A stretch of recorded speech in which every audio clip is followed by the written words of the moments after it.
Debate വിത്ത് സ്മൃതി പരുത്തിക്കാട്. രാജ്യം ഈ നിലയിലാക്കുന്നതിൽ മുഖ്യ പങ്ക് വഹിച്ച 140 വർഷത്തിന്റെ ചരിത്രമുള്ള പാർട്ടിയുടെ യുവ നേതാവിന്റെ അല്ലെങ്കിൽ ഒരു സെലിബ്രിറ്റിയുടെ ഫാൻസ് സൈബർ അടുത്തിലിരുന്ന് ചെളിവാരിയെറിയുന്നത് ആ പ്രസ്ഥാനത്തിനു നേർക്കാണ്.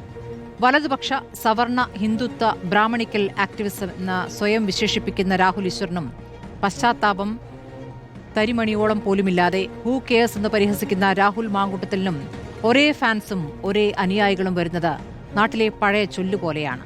ചേരേണ്ടതേ ചേരൂ. സ്വന്തം പാർട്ടിയുടെ മുതിർന്ന നേതാവിനെ, പ്രതിപക്ഷത്തിന്റെ ഒന്നാമത്തെ നേതാവിനെ തെറി വിളിക്കുന്ന വീഡിയോകൾ കടുകുമണിയോളം കുറ്റബോധമില്ലാതെ പ്രചരിപ്പിക്കുന്നവരും ഇക്കൂട്ടത്തിലുണ്ട്. ഇവരൊക്കെ ഏത് പ്രത്യയശാസ്ത്രം തുടരുന്നവരാണ്? എന്തിനു കൊടിപിടിക്കുന്നവരാണ്? എന്തുതരം കോൺഗ്രസുകാരാണ്?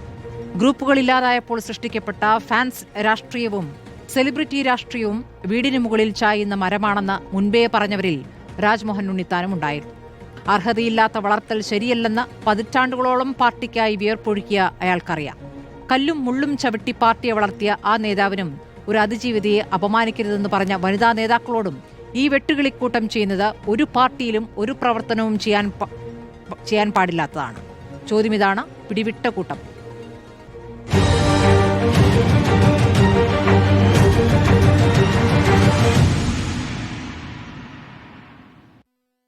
ചർച്ചയിൽ CPM-ൽ നിന്നും PM-R ഷോ ആണ്, മുസ്ലിം ലീഗിൽ നിന്നും അഡ്വക്കേറ്റ് മുഹമ്മദ് ഷാ. മുസ്ലിം ലീഗായിട്ട് മാത്രമല്ല അദ്ദേഹം ഒരു നിയമവിദഗ്ധൻ എന്ന നിലയിൽ കൂടിയാണ് ചർച്ചയിൽ പങ്കുചേരുക. A സജീവൻ രാഷ്ട്രീയ നിരീക്ഷകൻ, ദിനു വേൽ സാമൂഹ്യ നിരീക്ഷകൻ എന്നിവരാണ് ചർച്ചയിലുള്ളത്. ആദ്യം ഷാനിബ അലിയും ഉണ്ട് നമ്മുടെ അഭിഭാഷികയായി. ഞാൻ ആദ്യം ഷാനിബയിലേക്കാണ് പോകുന്നത്. ഷാനിബ, ഇന്നത്തെ ദിവസം ഇപ്പോൾ രാഹുൽ മാങ്കൂട്ടത്തിന് വേണ്ടിയുള്ള അന്വേഷണ സംഘത്തിന്റെ അന്വേഷണം അതിപ്പോൾ 3 ദിവസം പിന്നിട്ടിരിക്കുകയാണ്. ഇന്നേക്ക് വളരെ വേഗത്തിൽ അന്വേഷണം നീങ്ങുന്ന ഘട്ടത്തിലാണ് സൈബർ ആക്രമണങ്ങളുടെ വാർത്തകൾ കൂടുതലായി വന്നുകൊണ്ടിരിക്കുന്നത്. അതിജീവിത നൽകിയ പരാതിയിൽ 4 പേർക്കെതിരെ കേസെടുത്തിരിക്കുന്നു. ഇപ്പോൾ രാഹുൽ ഈശ്വർ ഇപ്പോൾ കസ്റ്റഡിയിലാണ്. അയാളെ ഇപ്പോൾ ചോദ്യം ചെയ്തുകൊണ്ടിരിക്കുകയാണ്. ഇപ്പോൾ നടന്നുകൊണ്ടിരിക്കുന്ന ഈ സംഭവവികാസങ്ങൾ സൈബർ പോലീസാണ് ചോദ്യം ചെയ്തുകൊണ്ടിരിക്കുന്നത്. സൈബർ പോലീസ് വളരെ വേഗത്തിൽ നടപടിയെടുത്തു എന്നുള്ളത് ഈ കാര്യത്തിൽ നമുക്ക് ആശ്വാസം നൽകുന്ന കാര്യവുമാണ്. പക്ഷേ ഇവരിങ്ങനെ വീണ്ടും വീണ്ടും തുടരുന്നതിൻ്റെ ഒരു സാഹചര്യമുണ്ട്. എന്താണ് ഇതിൽ അടിയന്തരമായി ചെയ്യേണ്ടത് ഷാനിബ? സ്മൃതി, വിക്ടിം ബ്ലേമിങ്ങിന്റെ ഈറ്റിലമായിട്ടുള്ള ഒരു കൺട്രിയാണ് ഇന്ത്യ എന്ന് പറയുന്നത്. നമ്മൾ ചെറുപ്പത്തിൽ തൊട്ട് ഒരു കുട്ടി സൈക്കിളിൽ നിന്ന് വീണ് കഴിഞ്ഞാൽ നീ എന്തിനു സൈക്കിൾ എടുത്തു എന്ന് ചോദിക്കുന്ന ഒരു രാജ്യമാണ് ഇന്ത്യ. അതിൽ നിന്ന് തുടങ്ങി ഏറ്റവും ഇവിടെ ജെൻഡർ ജസ്റ്റിസ് ഇല്ല എന്നുള്ളത് നമുക്കറിയാം. ഏറ്റവും ഇമ്പോർട്ടന്റ് ആയിട്ട് പറയുന്നത് വെച്ച് കഴിഞ്ഞാൽ റേപ്പ് കേസുകളിൽ പോലും വിക്ടിം ബ്ലേമിംഗ് ആണ് ഫസ്റ്റ്. നീ എന്തിനീ വസ്ത്രം ധരിച്ചു, നീ എന്തിനിത് ചെയ്തു, നീ എന്തിനിങ്ങനെ പോയി, നീ എന്തിന് അവനോട് നോക്കി. ഇതാണ് എല്ലാ കാലത്തും നമ്മൾ പോയിക്കൊണ്ടിരിക്കുന്ന ഒരു രീതി. അങ്ങനെ ഇരിക്കുമ്പോൾ സുപ്രീം കോർട്ട് ഒരു പെർട്ടിക്കുലർ ഗൈഡ് ലൈൻസ് പറഞ്ഞിട്ടുണ്ട്. റേപ്പ് കേസുകളിൽ പ്രത്യേകിച്ച്, പോക്സോ കേസുകളിലായാലും റേപ്പ് കേസുകളിൽ പ്രത്യേകിച്ച് സെക്ഷൽ ഒഫൻസസിൽ വിക്ടിമിന്റെ ഐഡന്റിറ്റി ഡിസ്ക്ലോസ് ചെയ്യരുത്. അത് മീഡിയനോട് മാത്രമല്ല, എനി പേഴ്സൺ വിക്ടിമിന്റെ ഐഡന്റിറ്റി അവർക്ക് ഡിസ്ക്ലോസ് ചെയ്യാനുള്ള റൈറ്റ് ഇല്ല. അങ്ങനെ ചെയ്യുമ്പോൾ അവർക്ക് 2 വർഷം വരെ പണിഷ്മെന്റ് കിട്ടാവുന്ന ഒരു കുറ്റകൃത്യമാണ് BNS പ്രകാരം. 2 വർഷം വരെ പണിഷ്മെന്റും ഫൈനും ഒക്കെ കിട്ടാവുന്ന കുറ്റകൃത്യമാണ് ഈ വിക്ടിമിന്റെ ഐഡന്റിറ്റി ഡിസ്ക്ലോസ് ചെയ്യുക. അവരുടെ അത് ഐഡന്റിറ്റി എന്ന് പറയുമ്പോൾ അവരുടെ പേര് മാത്രമല്ലല്ലോ, അവരെ ഐഡന്റിഫൈ ചെയ്യാൻ പറ്റുന്ന എന്ത് റിലേറ്റഡ് ആയിട്ടുള്ള എന്ത് കാര്യമാണെങ്കിലും അത് ഡിസ്ക്ലോസ് ചെയ്യാന്ന് പറയുന്നത്. അത് സൈബർ സ്പേസിലായതുകൊണ്ട് പ്രത്യേകിച്ച് ഡയറക്റ്റ് ആയിട്ട് പറയുന്നില്ല, സൈബർ സ്പേസിലാണെന്നുള്ളതുകൊണ്ട് അവർക്ക് പ്രത്യേകിച്ച് ഒരു ആനുകൂല്യം, അതിന്റെ പുറത്തൊരു ഇളവോ ആനുകൂല്യമോ ലഭിക്കാനുള്ള സാധ്യതയില്ല. സൈബർ സ്പേസിൽ ഡയറക്റ്റ് ആയിട്ട് എന്തൊക്കെ ചെയ്യുന്നു അത് സൈബർ സ്പേസിൽ ചെയ്താലും അതേപോലെ തന്നെയുള്ള ഒരു കുറ്റകൃത്യമാണ്. നമ്മൾ ഈ സൈബർ ഇഷ്യൂസിൽ എപ്പോഴും പോലീസിനെ അപ്രോച്ച് ചെയ്യുമ്പോൾ, സൈബർ പോലീസിനെ പ്രത്യേകിച്ച് അപ്രോച്ച് ചെയ്യുമ്പോൾ എല്ലാവരും പറയുന്ന നടപടികൾ എടുക്കുന്നില്ല, ഭയങ്കര സ്ലോ ആണ്, ഒന്നും ചെയ്യുന്നില്ല. ഭാഗ്യവശാൽ ഇത്തവണ നടപടി എടുത്തല്ലോ, ഇത്രയെങ്കിലും ചെയ്തല്ലോ. രാഹുൽ ഈശ്വറിനെ പോലെയൊക്കെയുള്ള ആൾക്കാർ വിചാരിക്കുന്നതെന്ന് വെച്ച് കഴിഞ്ഞാൽ മീഡിയയിലായാലും എവിടെയായാലും എന്ത് വിളിച്ചു പറഞ്ഞാലും ഇവിടെ ഒന്നും നടക്കില്ല എന്നുള്ളതാണ്. ആ ഒരു സിറ്റുവേഷന് മാറ്റം ഉണ്ടായതിൽ എനിക്ക് ചെറിയൊരു സന്തോഷമുണ്ട്. പക്ഷെ ആശ്വസിക്കാനുള്ള വകുപ്പൊന്നുമില്ല. കാരണം ഒഫൻസ് ഇത്ര സ്ട്രിക്റ്റ് ആണെങ്കിലും ഇതിലും വെള്ളം ചേർക്കപ്പെടും, ഇതിലും അവർ പുറത്തു വരും. പക്ഷെ മാതൃകാപരമായിട്ടുള്ള ഒരു ശിക്ഷ ഉണ്ടാവണം. ഈ കേസിലെങ്കിലും കൃത്യമായിട്ടുള്ള ഒരു അന്വേഷണം ഉണ്ടാവണം. കാരണം എല്ലാവർക്കും അറിയാം, ഇത്രയും പകൽ പോലെ സത്യമായിട്ടുള്ള ഒരു കാര്യമാണ്. ഇപ്പോ ആ റേപ്പിന്റെ ഇൻസിഡന്റിലോട്ട് പോകാതെ തന്നെ മാറ്റി നിർത്തുകയാണെങ്കിൽ ഐഡന്റിറ്റി പ്രൊട്ടക്ട് ചെയ്തില്ല, അല്ലെങ്കിൽ ഈ ഐഡന്റിറ്റി ഡിസ്ക്ലോസ് ചെയ്തു എന്ന് പറയുന്ന ഒരു ഒഫൻസിൽ ഇത്രയും തെളിവുകളുണ്ട്, ഇത്രയും കൃത്യമായിട്ടുള്ള വിശകലനങ്ങളുണ്ട്, ഇത്രയും കൃത്യമായിട്ട് എല്ലാവർക്കും അത് മനസ്സിലായിട്ടുണ്ട്. അപ്പൊ കോടതിയും അത് പരിശോധിച്ച് ഇതിൽ കൃത്യമായിട്ടുള്ള മാതൃകാപരമായിട്ടുള്ള ഒരു ശിക്ഷ കൊടുത്താൽ ഇനി ഇതിനൊരു കുറവുണ്ടാവും. കാരണം സൈബർ സ്പേസിൽ ഒരു സ്ത്രീയും സുരക്ഷിതമല്ല. സ്ത്രീ എന്ന് മാത്രമല്ല ഇപ്പോൾ പുരുഷനായാലും. പക്ഷെ സ്ത്രീകൾ പ്രത്യേകിച്ച് സുരക്ഷിതരല്ല. സൈബർ സ്പേസിൽ എന്ത് പറഞ്ഞാലും മുഖമില്ലാത്ത മനുഷ്യരാണ്. എന്ത് പറഞ്ഞാലും എങ്ങനെ പറഞ്ഞാലും ഒരാളെ ബ്ലെയിം ചെയ്യണമെങ്കിൽ അല്ലെങ്കിൽ ഒരാളെ ബുദ്ധിമുട്ടിക്കണമെങ്കിൽ അത് സൈബർ സ്പേസിൽ കയറി ആവുമ്പോൾ പ്രത്യേകിച്ച് പ്രശ്നങ്ങളൊന്നും വരില്ല എന്നുള്ളൊരു ധാരണ നമ്മുടെ നാട്ടുകാർക്ക് പ്രത്യേകിച്ചുണ്ട്. എന്ത് വേണമെങ്കിലും കാണിച്ചു വിട്ടാന്നുള്ളത്. അതിന് മാതൃകാപരമായിട്ടുള്ള ഒരു ശിക്ഷ ഇവിടെ സംഭവിക്കണം. മാക്സിമം എന്ത് പണിഷ്മെന്റ് വെക്കുകയാണെങ്കിൽ 2 വർഷം ശിക്ഷയാണ്. 2 വർഷം അയാൾക്ക് കിട്ടണം എന്ന് തന്നെയാണ് എന്റെ ആഗ്രഹം. 2 വർഷം പണിഷ്മെന്റ് കിട്ടണം, കൃത്യമായിട്ടുള്ള അന്വേഷണം നടക്കണം, ഈ പണിഷ്മെന്റും അദ്ദേഹത്തിന് കിട്ടണം. എന്തുകൊണ്ട് അതിജീവിത പരാതി നൽകാൻ വൈകി എന്ന ചോദ്യമാണ് വലിയ രൂപത്തിൽ ഉയർന്നുകൊണ്ടിരുന്നത്. എന്തുകൊണ്ട് പരാതി നൽകാൻ വൈകി? നേരത്തെ തന്നെ ഈ ശബ്ദരേഖ പുറത്തു വന്നാണ്. അപ്പോഴും അന്വേഷണ സംഘത്തെ രൂപീകരിച്ചിരുന്നു. മൊഴിയെടുക്കാൻ പോലീസ് സംഘം പോകുമ്പോഴൊന്നും മൊഴി നൽകിയിട്ടില്ല. ഇപ്പോഴെന്തിന് പരാതി നൽകിയെന്ന ചോദ്യമായിരുന്നു. ഇപ്പോഴെന്തുകൊണ്ട് ഇത്ര വൈകി പരാതി നൽകിയെന്നിപ്പോൾ വ്യക്തമായല്ലോ അല്ലേ? ഇതിനെയാണ് നമ്മൾ കണക്ട് ചെയ്യേണ്ടത്. കാരണം ഇവിടെ ഒരാൾ പരാതി പറയുകയാണെങ്കിൽ അവർ ഏത് രീതിയിലുള്ള ബ്ലെയിമിങ്ങും ഏത് രീതിയിലുള്ള അവർക്കെതിരെയാണ് ആൾക്കാർ. കുറ്റം ആരാണോ ആരോപിക്കുന്നത് അവരെയാണ് കൂടുതൽ ബ്ലെയിം ചെയ്യപ്പെടുന്നത്. രാഹുൽ മാങ്കൂട്ടത്തിൽ എന്ന് പറയുന്ന വ്യക്തിനേക്കാൾ ഏറ്റവും കൂടുതൽ അത് ഫേസ് ചെയ്യുന്നത് ഈ അതിജീവിത എന്ന് പറയുന്ന അല്ലെങ്കിൽ ഈ വിക്ടിം എന്ന് പറയുന്ന വ്യക്തിയാണ്. ഏറ്റവും ഇമ്പോർട്ടന്റ് ആയിട്ട് അന്ന് എല്ലാവരും പറഞ്ഞു എന്തുകൊണ്ടാണ് റേപ്പ് കേസുകളിൽ ഈ ഡിലേ വരുന്നത്? റേപ്പ് കേസുകളിൽ മാത്രം ആൾക്കാർ എന്താ 4 വർഷം കഴിഞ്ഞ് പറയുന്നത്, 5 വർഷം കഴിഞ്ഞ് പറയുന്നത്? സുപ്രീം കോടതിയും ഹൈക്കോടതികളും പലപ്പോഴായിട്ട് പറഞ്ഞിട്ടുണ്ട് റേപ്പ് കേസുകളിൽ ഇത്തരത്തിലുള്ള ഡിലേ ഒരിക്കലും ക്വസ്റ്റ്യൻ ചെയ്യപ്പെടരുത് എന്ന്. അത് ഫാക്ട്സിൽ മാത്രമേ ക്വസ്റ്റ്യൻ ചെയ്യപ്പെടാൻ പാടുള്ളൂ. ഇപ്പോൾ ഒരു വ്യക്തിയുടെ മാനസികാവസ്ഥ നമുക്ക് ഒരിക്കലും പറയാൻ പറ്റില്ല. കാരണം ഈ ഒരു കാര്യം എനിക്കാണിത് നേരിട്ടെങ്കിലും ഞാനൊരു അഭിഭാഷകയാണ്, എനിക്ക് 30 വയസ്സുണ്ട്. ഞാൻ പുറത്തു വന്ന് ഇത് പറയാൻ എനിക്ക് മാനസികമായിട്ട് എന്തുമാത്രം ബുദ്ധിമുട്ടുണ്ടാവുമെന്ന് ഞാൻ എന്ന് പറയുന്ന ഒരു വ്യക്തി ആലോചിക്കും. ഇത് ഓരോ സ്ത്രീക്കും ഇവിടെ ഇതേ ഭയം ഉണ്ടാവും. അതേ ഭയം കൊണ്ടാണ് ഇപ്പൊ പ്രൂവ് ആയല്ലോ, അതേ ഭയം കൊണ്ടായിരിക്കാം പുറത്തു പറയാതിരുന്നത്. രാഷ്ട്രീയപരമായിട്ട് ഇത്രയും സ്വാധീനമുള്ള ഒരു വ്യക്തിക്കെതിരെ പറയുമ്പോൾ ഇത്രയും വലിയൊരു സൈബർ ആക്രമണം അല്ലെങ്കിൽ ഒരു ആക്രമണം അവർ പ്രതീക്ഷിച്ചിരിക്കാം. ഇപ്പൊ അത് ക്ലാരിറ്റി വന്നല്ലോ സ്മൃതി. ശരി, PMR ഷോ ഇപ്പോൾ വളരെ വേഗത്തിൽ തന്നെ സൈബർ പോലീസ് നീങ്ങിയിരിക്കുന്നു എന്നുള്ളത് ആശ്വാസകരമാണ്, പ്രതീക്ഷ നൽകുന്നതാണ്. പക്ഷേ ചില കേസുകളിലേ ഉള്ളൂ ഈ വേഗം എന്നുള്ളതും ഒരു സംശയം ഉണ്ടാക്കുന്ന ഒരു കാര്യമാണ്. അതൊരു പ്രധാനപ്പെട്ട ആരോപണമായി നിൽക്കുന്നു. ഇതിൽ രാഷ്ട്രീയമില്ല. ഒരു പരാതി മുഖ്യമന്ത്രിക്ക് വന്നു, അതിന്റെ അടിസ്ഥാനത്തിൽ അന്വേഷണ സംഘം രൂപീകരിച്ച് വളരെ വേഗത്തിൽ പോകുന്നു എന്നതാണ് ഒരു ഭാഗത്ത് പറയുന്ന ന്യായം. ശരി, നല്ല കാര്യം തന്നെ. പക്ഷേ അത് എല്ലാവർക്കും, പരാതി നൽകുന്ന എല്ലാവർക്കും ആ തരത്തിലുള്ള നീതി കിട്ടേണ്ടതാണല്ലോ. ഇതേ സമയത്ത് തന്നെ, അതായത് അതിജീവിതയ്ക്കെതിരെ ആക്രമണം നടക്കുന്ന ഇതേ സമയത്ത് തന്നെ KK രമ MLA-ക്കെതിരെയും ആക്ഷേപങ്ങൾ ഉന്നയിക്കുന്നുണ്ട് സൈബർ ഭാഗത്തു നിന്നും, സൈബർ വിങ്ങുകളുടെ ഭാഗത്തു നിന്നും. അത് CPM-നെ അനുകൂലിക്കുന്ന ഒരു വിഭാഗമാണ് അതിൽ നേതൃത്വം വഹിക്കുന്നത്. ഇതിനു മുമ്പും ഉണ്ടായിട്ടുണ്ട്. അവർ പലതവണ പരാതി നൽകിയിട്ടുണ്ട്. ഒരിക്കൽ പോലും നടപടി ഉണ്ടായിട്ടില്ല. ഇപ്പോൾ ഈ ഷാഫി പറമ്പിലിന്റെയും രാഹുൽ മാങ്കൂട്ടത്തിന്റെയും ചിത്രങ്ങൾ ചേർത്തുകൊണ്ട് അവർക്ക് വേണ്ടി അവിടെ പ്രചാരണം നടത്തിയവരാണ് ഈ 2 നേതാക്കളും. അതിനർത്ഥം ഈ രാഹുൽ മാങ്കൂട്ടത്തിൽ നടത്തിയിരുന്ന പീഡനത്തിന് KK രമ പിന്തുണ നൽകി എന്നല്ലല്ലോ. അപ്പോൾ അവരുടെ ചിത്രം വെച്ച് ഏറ്റവും മ്ലേച്ഛമായ ഭാഷയിൽ പോസ്റ്ററുകൾ ഇട്ടുകൊണ്ടിരിക്കുകയാണ്. നടപടി ഉണ്ടാവുന്നുണ്ടോ? അപ്പോൾ എന്തുകൊണ്ടാണ് ചിലയിടത്ത് വേഗം, ചിലയിടത്ത് വേഗമില്ലായ്മ? കണ്ടെന്ന് പോലും നടിക്കായിക.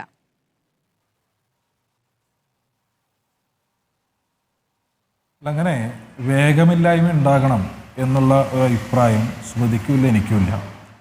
സൈബർ ഇടങ്ങളിൽ ഉണ്ടായിക്കൊണ്ടിരിക്കുന്ന കുറ്റകൃത്യങ്ങൾക്കെതിരെ, ഈ ഹീനമായിട്ടുള്ള പ്രവണതയ്ക്കെതിരെ അതിശക്തമായ നിയമ നടപടി ഉണ്ടാകണം എന്നതിൽ നമുക്ക് ആർക്കും ഒരു തർക്കമില്ല. അങ്ങ് പറഞ്ഞതുപോലുള്ളൊരു കാര്യം എൻ്റെ ശ്രദ്ധയിലേക്ക് പെട്ടിട്ടില്ല. അങ്ങനെ ഏതെങ്കിലും കോണുകളിൽ നിന്ന് ഉണ്ടാകുന്നുണ്ടെങ്കിൽ കൃത്യമായ നിയമ നടപടി അതുമായി ബന്ധപ്പെട്ട് ഉണ്ടാകണം എന്ന് തന്നെയാണ് കേരളത്തിലെ ഇടതുപക്ഷത്തിൻ്റെ നിലപാട്.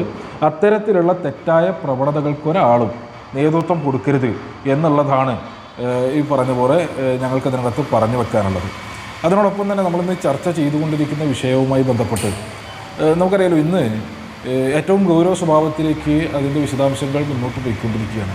സ്മൃതി തുടക്കത്തിൽ ഇൻട്രോയിൽ സൂചിപ്പിച്ചു, വലിയ പാരമ്പര്യമുള്ള ഇന്ത്യൻ നാഷണൽ കോൺഗ്രസ് എന്ന രാഷ്ട്രീയ പ്രസ്ഥാനം, സ്വാതന്ത്ര്യസമര പോരാട്ടത്തിൻ്റെ, ദേശീയ പ്രസ്ഥാനത്തിൻ്റെയൊക്കെ പാരമ്പര്യം അവകാശപ്പെട്ടുകൊണ്ടിരിക്കുന്ന ഒരുപാട് മഹാരഥന്മാർ പല ഘട്ടത്തിൽ നയിച്ചിട്ടുള്ള ഇന്ത്യൻ നാഷണൽ കോൺഗ്രസിൻ്റെ കേരള ഘടകത്തിൻ്റെ ഇന്നത്തെ സ്ഥിതി എന്ത് എന്നുള്ളത് ഗൗരവത്തോടെ തന്നെ പൊതുസമൂഹം വിലയിരുത്തേണ്ടതായിട്ടുണ്ട്. കേരളത്തിലെ കോൺഗ്രസ് 2ആയി മാറിയിരിക്കുകയാണ്.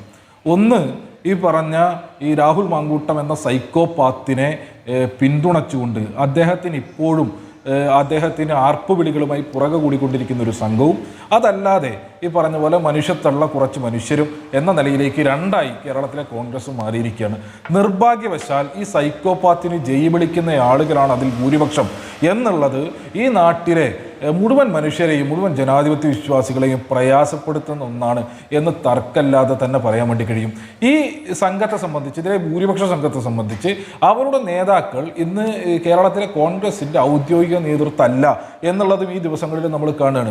അവർ നേതൃത്വമായി അംഗീകരിച്ചിട്ടുള്ളത് ഈ പറഞ്ഞ ഇന്നിപ്പോൾ അറസ്റ്റിലായിട്ടുള്ള രാഹുൽ ഈശ്വരനെ പോലെ, സന്ദീപ് വാര്യരെ പോലെയുള്ള ചില ആളുകളെ തങ്ങളുടെ നേതൃത്വമായി കണ്ടുകൊണ്ടാണ് ഈ സംഘം, ഈ സൈക്കോപാത്തിന് ആർപ്പ് വിളിച്ചുകൊണ്ടിരിക്കുന്ന സംഘം മുന്നോട്ട് പോയിക്കൊണ്ടിരിക്കുന്നത് എന്നുള്ളതും ഗൗരവ സ്വഭാവത്തിലുള്ളതാണ്.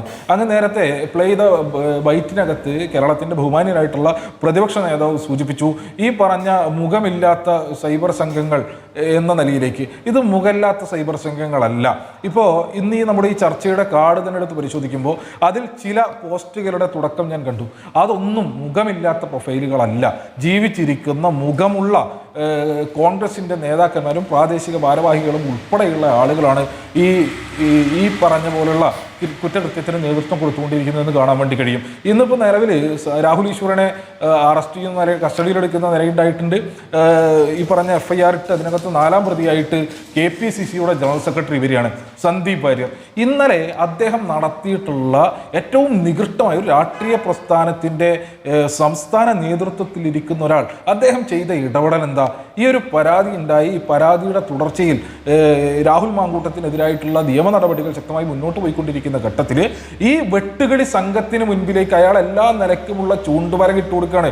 ഇന്നയാളാണ് പരാതിക്കാരി, ഇന്നയാളാണ് പരാതിക്കാരി എന്ന് ധ്വനിപ്പിക്കുന്ന, വ്യക്തമാക്കുന്ന നിലയിലേക്കുള്ള എല്ലാ ചൂണ്ടുപറകയും ഇട്ടിട്ട് ആഹ്വാനം ചെയ്യാണ്. നിങ്ങൾ പോയിട്ടങ്ങ് അറ്റാക്ക് ചെയ്തോ, അല്ലെങ്കിൽ നിങ്ങൾ പോയിട്ടങ്ങ് കീഴ്പ്പെടുത്തിക്കോ, എന്താ ഒരു ഉദ്ദേശിക്കുന്നത്? ഇതിന് ശേഷം എത്രയോ, ഇപ്പോൾ ഇതിനോടകം എനിക്കറിയാം, എന്നേക്കാൾ വ്യക്തത സ്മൃതിക്കുണ്ടാകും എത്രത്തോളം പരാതികൾ ഈ പറഞ്ഞ ഒരു പരാതിയിൽ ഒതുങ്ങുന്നതല്ല എന്നുള്ളത്, എത്രമേൽ ഹീനമായ മറ്റു പരാതികൾ ഇതുമായി ബന്ധപ്പെട്ട ആക്ഷേപങ്ങൾ ഇതുമായി ബന്ധപ്പെട്ടുണ്ട് എന്നുള്ളതിനെ സംബന്ധിച്ച് സ്മൃതിക്ക് എന്നേക്കാൾ ധാരണയുണ്ടാകും. ഈ പറഞ്ഞ പോലെ കേരളത്തിലെ കോൺഗ്രസിൻ്റെ നേതാവായിട്ടുള്ള ശ്രീ രമേശ് ചെന്നിത്തല ഇന്നലെ പറഞ്ഞു ഇതിലും എത്രയോ അധികം പരാതികൾ കോൺഗ്രസിന്റെ നേതൃത്വത്തിന്റെ മുമ്പിലേക്ക് ഇയാളുമായി ബന്ധപ്പെട്ട് എത്തിയിട്ടുണ്ടെന്ന്. ഇന്ന് രാവിലെ റിപ്പോർട്ടർ ചാനലിൽ തന്നെ ഞാൻ ലൈവ് കാണുന്നുണ്ടായിരുന്നു. സ്മൃതിയോടാണ് കേരളത്തിൽ നിന്നുള്ള കോൺഗ്രസിന്റെ MP ആയിട്ടുള്ള രാജ്മോഹൻ ഉണ്ണിത്താൻ വ്യക്തമാക്കിയിട്ടുള്ളത്, ഇതിന്റെ അപ്പുറത്തേക്കുള്ള മുഴുവൻ കാര്യങ്ങളും എനിക്കറിയാം, എൻ്റെ മുന്നിൽ എല്ലാ വസ്തുതയുണ്ട്, വല്ലാതെ എനിക്ക് നേരെ വന്നു കഴിഞ്ഞാൽ അത് മുഴുവൻ ഞാനെടുത്ത് പുറത്തേക്കിടും എന്ന് അദ്ദേഹത്തിന് വെല്ലുവിളിക്കേണ്ടുന്ന ഒരു സാഹചര്യം ഉണ്ടായതുൾപ്പെടെ നമ്മൾ കണ്ടതാണ്.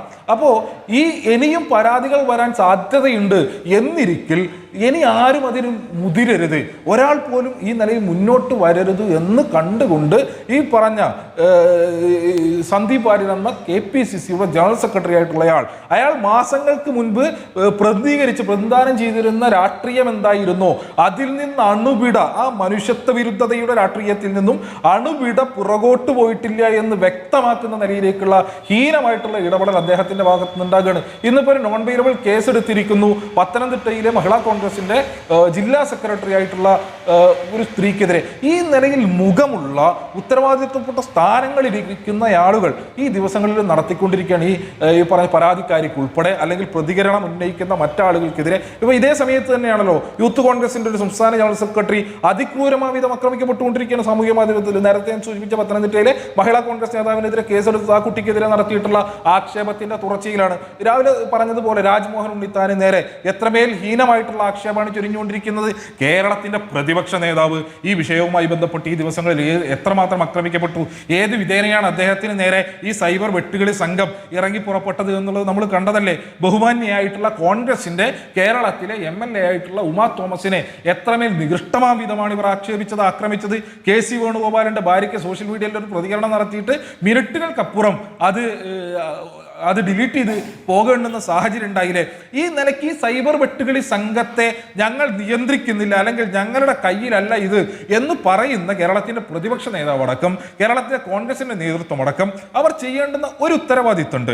ആ ഉത്തരവാദിത്വം മറ്റൊന്നുമല്ല, അവർ വേറെയുള്ള അറ്റാക്കൊക്കെ മാറ്റിക്കോട്ടെ, കോൺഗ്രസിന്റെ നേതൃത്വത്തിനെതിരെ, ഉമാ തോമസിനെതിരെ, ഷാനിമോൾ ഉസ്മാനെതിരെ, ബിന്ദു കൃഷ്ണയ്ക്കെതിരെ, VD സതീശനെതിരെ, രാജ്മോഹൻ ഉണ്ണിത്താനെതിരെ ഒക്കെ നടത്തിക്കൊണ്ടിരിക്കുന്നത് ഇവർക്കെതിരെ കോൺഗ്രസിന്റെ ഉത്തരവാദിത്വപ്പെട്ട നേതൃത്വത്തിനെതിരെ ഈ ക്രിമിനൽ സംഘം, ഈ വെട്ടുകിളി കൂട്ടം, ഈ സൈക്കോപാത്ത് രാഹുൽ മാങ്കൂട്ടം ചെല്ലും ചെലവും കൊടുത്തു വളർത്തിക്കൊണ്ടിരിക്കുന്ന ഈ ക്രിമിനൽ കൂട്ടത്തിന്റെ നടപടിക്കെതിരെ ഒരു പ്രതികരണം ഉയർത്തുന്നതിന് വേണ്ടി തങ്ങളുടെ കോൺഗ്രസിന്റെ നേതാക്കന്മാരെ ഇങ്ങനെ ആക്ഷേപിക്കുന്ന നിലയുണ്ടായി കഴിഞ്ഞാൽ ശക്തമായി തന്നെ അതിനോട് പ്രതികരിക്കുമെന്ന് ഉത്തരവാദിത്വപ്പെട്ട KPCCയുടെ ഭാരവാഹികളോ KPCCയോ നിലപാട് സ്വീകരിക്കുന്നതിന് വേണ്ടി ഒരു സ്റ്റേറ്റ്മെന്റ് പുറത്തേക്ക് വിടുന്നതിന് വേണ്ടിയോ തയ്യാറാകുന്നില്ല എന്നുള്ളിടത്ത് ഈ സൈബർ കൂട്ടത്തെ എത്രമാത്രം നിലവിലെ കോൺഗ്രസിന്റെ നേതൃത്വമടക്കം ഭയപ്പെടുന്നുണ്ട് എന്നുള്ളതാ. ഇപ്പോൾ കോൺഗ്രസിന്റെ ദുരവസ്ഥ, കോൺഗ്രസിന് അങ്ങനെ ഒരു ദുരവസ്ഥയുണ്ട് എന്നുള്ളത് വ്യക്തമാണ്. പക്ഷെ അതോടൊപ്പം തന്നെ അങ്ങേക്ക് കൃത്യമായി അറിയാം കോൺഗ്രസിലെ ഏതൊക്കെ വനിതകൾക്കെതിരെ ആക്രമണം നടക്കുന്നു, ഏതൊക്കെ നേതാക്കൾക്കെതിരെ വളരെ വ്യക്തതയുണ്ട്. പക്ഷേ KK രമയുടെ കാര്യത്തിൽ എന്താണ് അങ്ങേക്ക് ആ ഒരു വ്യക്തത ഇല്ലാത്തത്? KK രമയ്ക്കെതിരെയുള്ള പോസ്റ്ററിൽ ശ്രദ്ധിക്കൂ, അത് നിങ്ങളെ പിന്തുണയ്ക്കുന്നവരുടെ ഭാഗത്തുനിന്ന് വരുന്നതാണ്. ഇത് ഒരു വ്യത്യാസമുണ്ട്. കോൺഗ്രസിനകത്ത് സൈബർ കൂട്ടം എന്ന് പറയുന്നത് കോൺഗ്രസിലെ നേതാക്കളെ വെറുതെ വിടുന്നില്ല. പക്ഷേ CPMന്റെ സൈബർ കൂട്ടം CPM നേതാക്കളെ ഒന്നും തൊടില്ല. CPM നേതാക്കളെ തൊട്ടാൽ ആ തൊട്ടവർക്കെതിരെയാണ് ഇറങ്ങുക എന്നൊരു വ്യത്യാസമുണ്ട്. അപ്പോൾ രണ്ടും ഒരുപോലെ അപകടകരമാണ് ഹർഷോ. അതിൽ രാഷ്ട്രീയ വ്യത്യാസമെന്നെ നിങ്ങൾ നിലപാടെടുക്കേണ്ട, നടപടിയെടുക്കേണ്ട കാര്യമാണ്. അത് നിങ്ങൾക്കെതിരെ ശബ്ദിക്കുന്നവരെ അല്ലെങ്കിൽ നിങ്ങളെ വിമർശിക്കുന്നവരെ ആകുമ്പോൾ അതങ്ങ് നടക്കട്ടെ എന്ന് പ്രോത്സാഹിപ്പിക്കുന്ന മട്ടിൽ അല്ലെങ്കിൽ നിശബ്ദത പാലിക്കുക, അല്ലെങ്കിൽ അതിനോട് മുഖം തിരിക്കുക എന്നൊരു രീതി നിങ്ങൾക്കുമുണ്ട്. അതിലൊരു രാഷ്ട്രീയമുണ്ട്. രാഷ്ട്രീയം ഇല്ല സ്മൃതി, ഒരു സംശയവും വേണ്ട. ആ നിലയ്ക്കുള്ള ഒരു നിലപാടും ഞങ്ങൾക്കില്ല.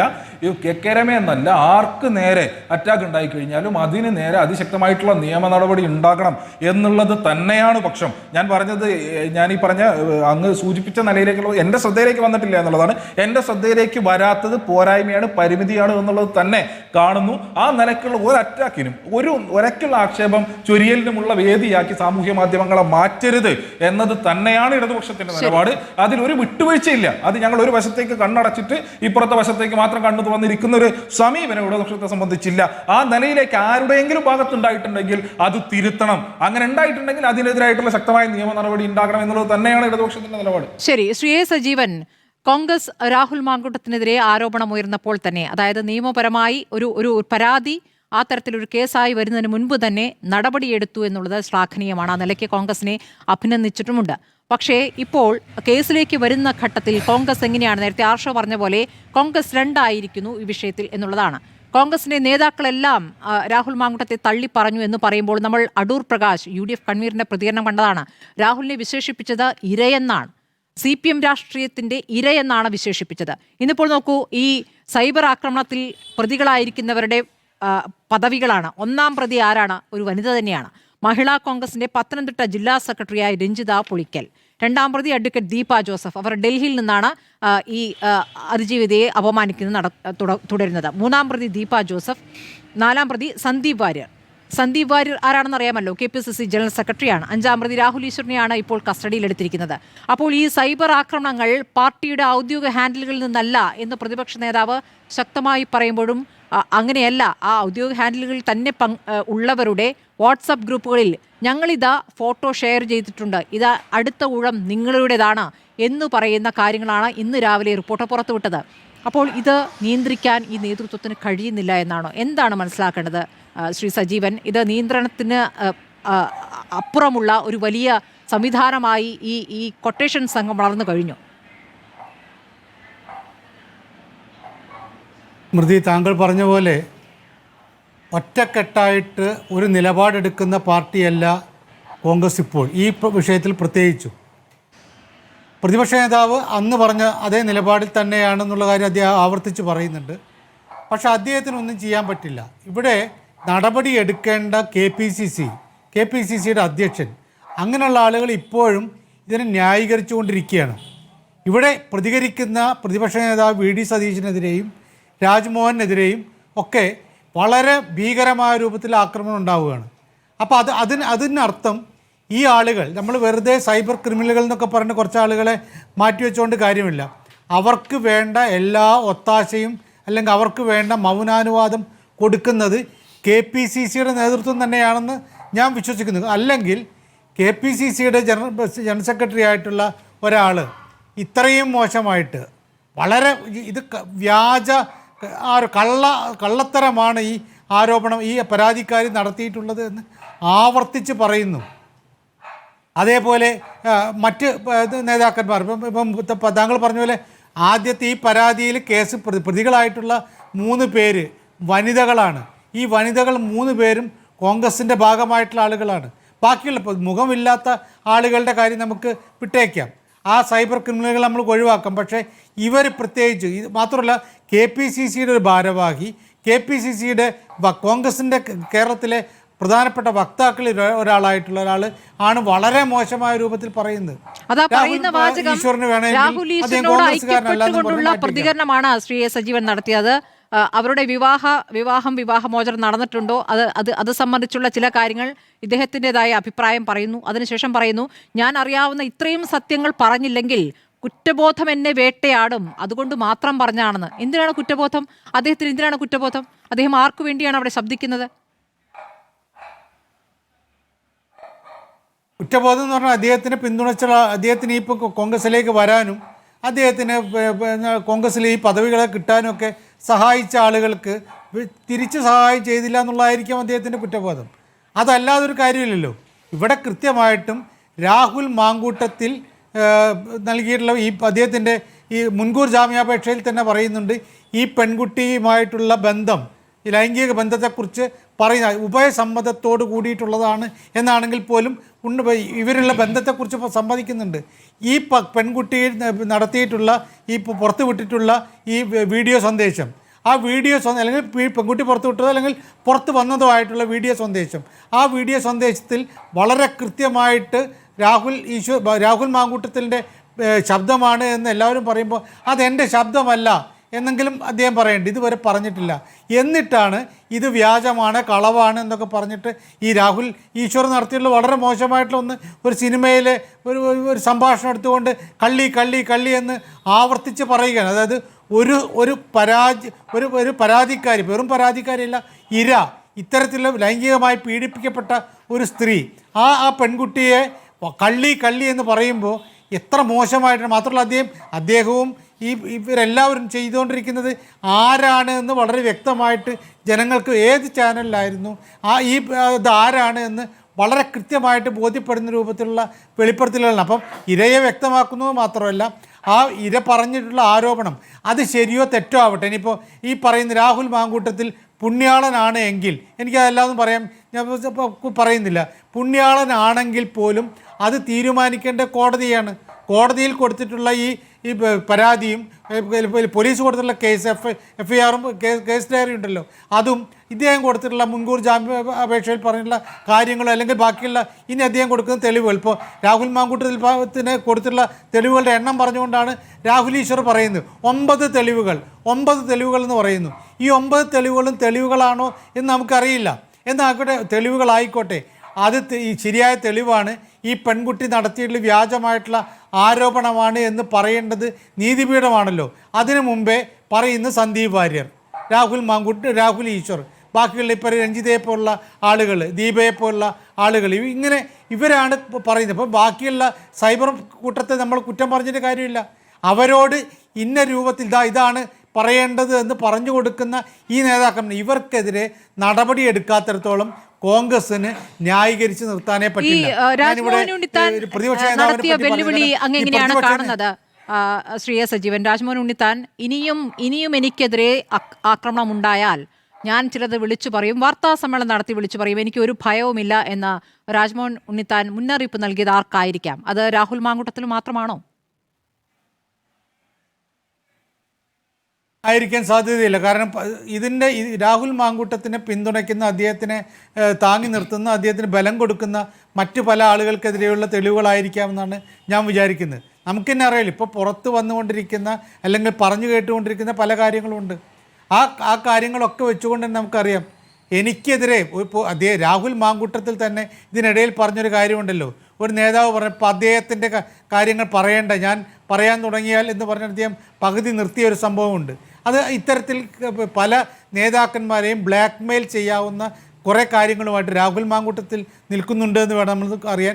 അതേപോലെ തന്നെ ഇപ്പുറത്ത് കഥകളുടെ ഒരു വലിയ ഈ പറഞ്ഞ ഒരു പെൺകുട്ടിയുടെ കാര്യം മാത്രമല്ലല്ലോ, ഇപ്പോൾ നമ്മൾക്കൊക്കെ തന്നെ അറിയാവുന്ന, നമ്മളൊക്കെ തന്നെ പറഞ്ഞു കേട്ടിട്ടുള്ള തെളിവുകളുണ്ടോ ചോദിച്ചാൽ തെളിവുകൾ നമ്മുടെ കയ്യില്ല. പല സംഭവങ്ങളും ഒരു പെൺകുട്ടിയല്ല എന്ന് വ്യക്തമാക്കുന്ന പല സംഭവങ്ങളുടെയും കഥകളൊക്കെ നമ്മളുടെയൊക്കെ മുമ്പിലുണ്ട്.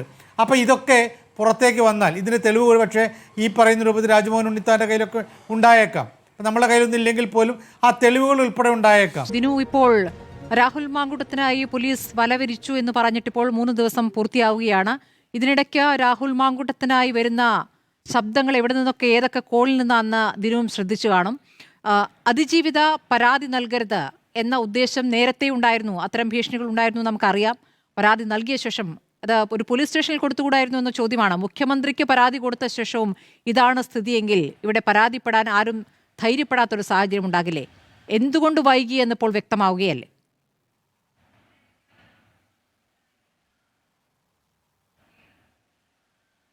കേരളത്തിനകത്ത് ഒരു വ്യക്തി ലൈംഗിക അതിക്രമം അനുഭവിക്കേണ്ടി വന്നു കഴിഞ്ഞാൽ, അതിന് ഇരയാക്കപ്പെട്ട് കഴിഞ്ഞാൽ, ഇവിടെ രാഹുൽ ഈശ്വരും കൂട്ടരും നടത്തുന്ന ഈ കൊട്ടേഷൻ സംഘങ്ങൾക്ക്, റേപ്പ് കൾച്ചർ പേറുന്ന കൊട്ടേഷൻ സംഘങ്ങളുടെ അടുത്ത് പോയിട്ട് സ്വഭാവ സർട്ടിഫിക്കറ്റ് വാങ്ങിയിട്ട് മാത്രം ഈ പറഞ്ഞ പരാതി കൊടുത്താൽ മതി എന്ന് പറയുന്നത്, സ്കൂളിൽ നിന്ന് TC കൊടുക്കുമ്പോൾ ഗുഡോ ബാഡോ എന്ന് എഴുതുന്ന പരിപാടിയല്ല ഇത് എന്നുള്ളത് മനസ്സിലാക്കേണ്ടിയിരിക്കുന്നു.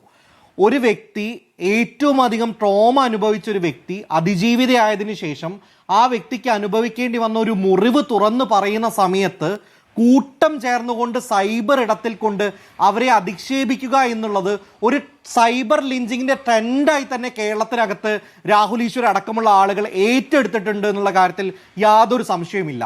ഇവർ ഉണ്ടാക്കുന്ന ഒരു അജണ്ട എന്താണ്?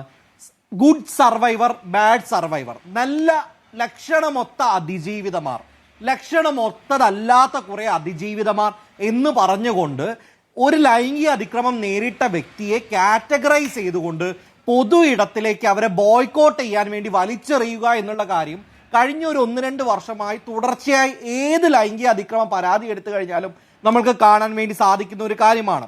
ഇവിടെ എന്താണ് വിഷയമാകേണ്ടത്?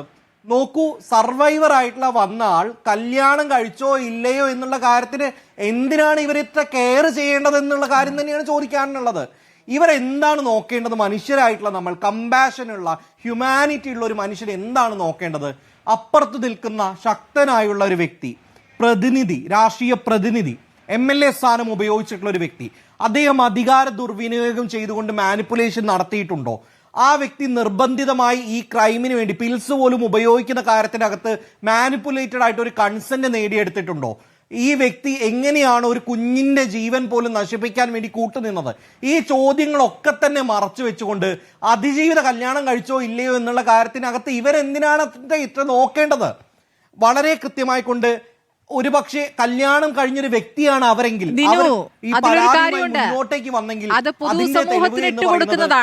അത് പൊതുസമൂഹത്തിന് അഭിപ്രായ രൂപീകരണത്തിന് ഇട്ടുകൊടുക്കുന്നതാണ്. ഇവൾ ശരിയല്ല, ഇവളുടെ പരാതി ശരിയല്ല, ഇതിൽ നീതി കിട്ടേണ്ടത് ഈ പറയുന്ന അടൂർ പ്രകാശിന്റെ ഭാഷയിൽ ഇരയായ രാഹുൽ മാങ്കൂട്ടത്തിലാണ്.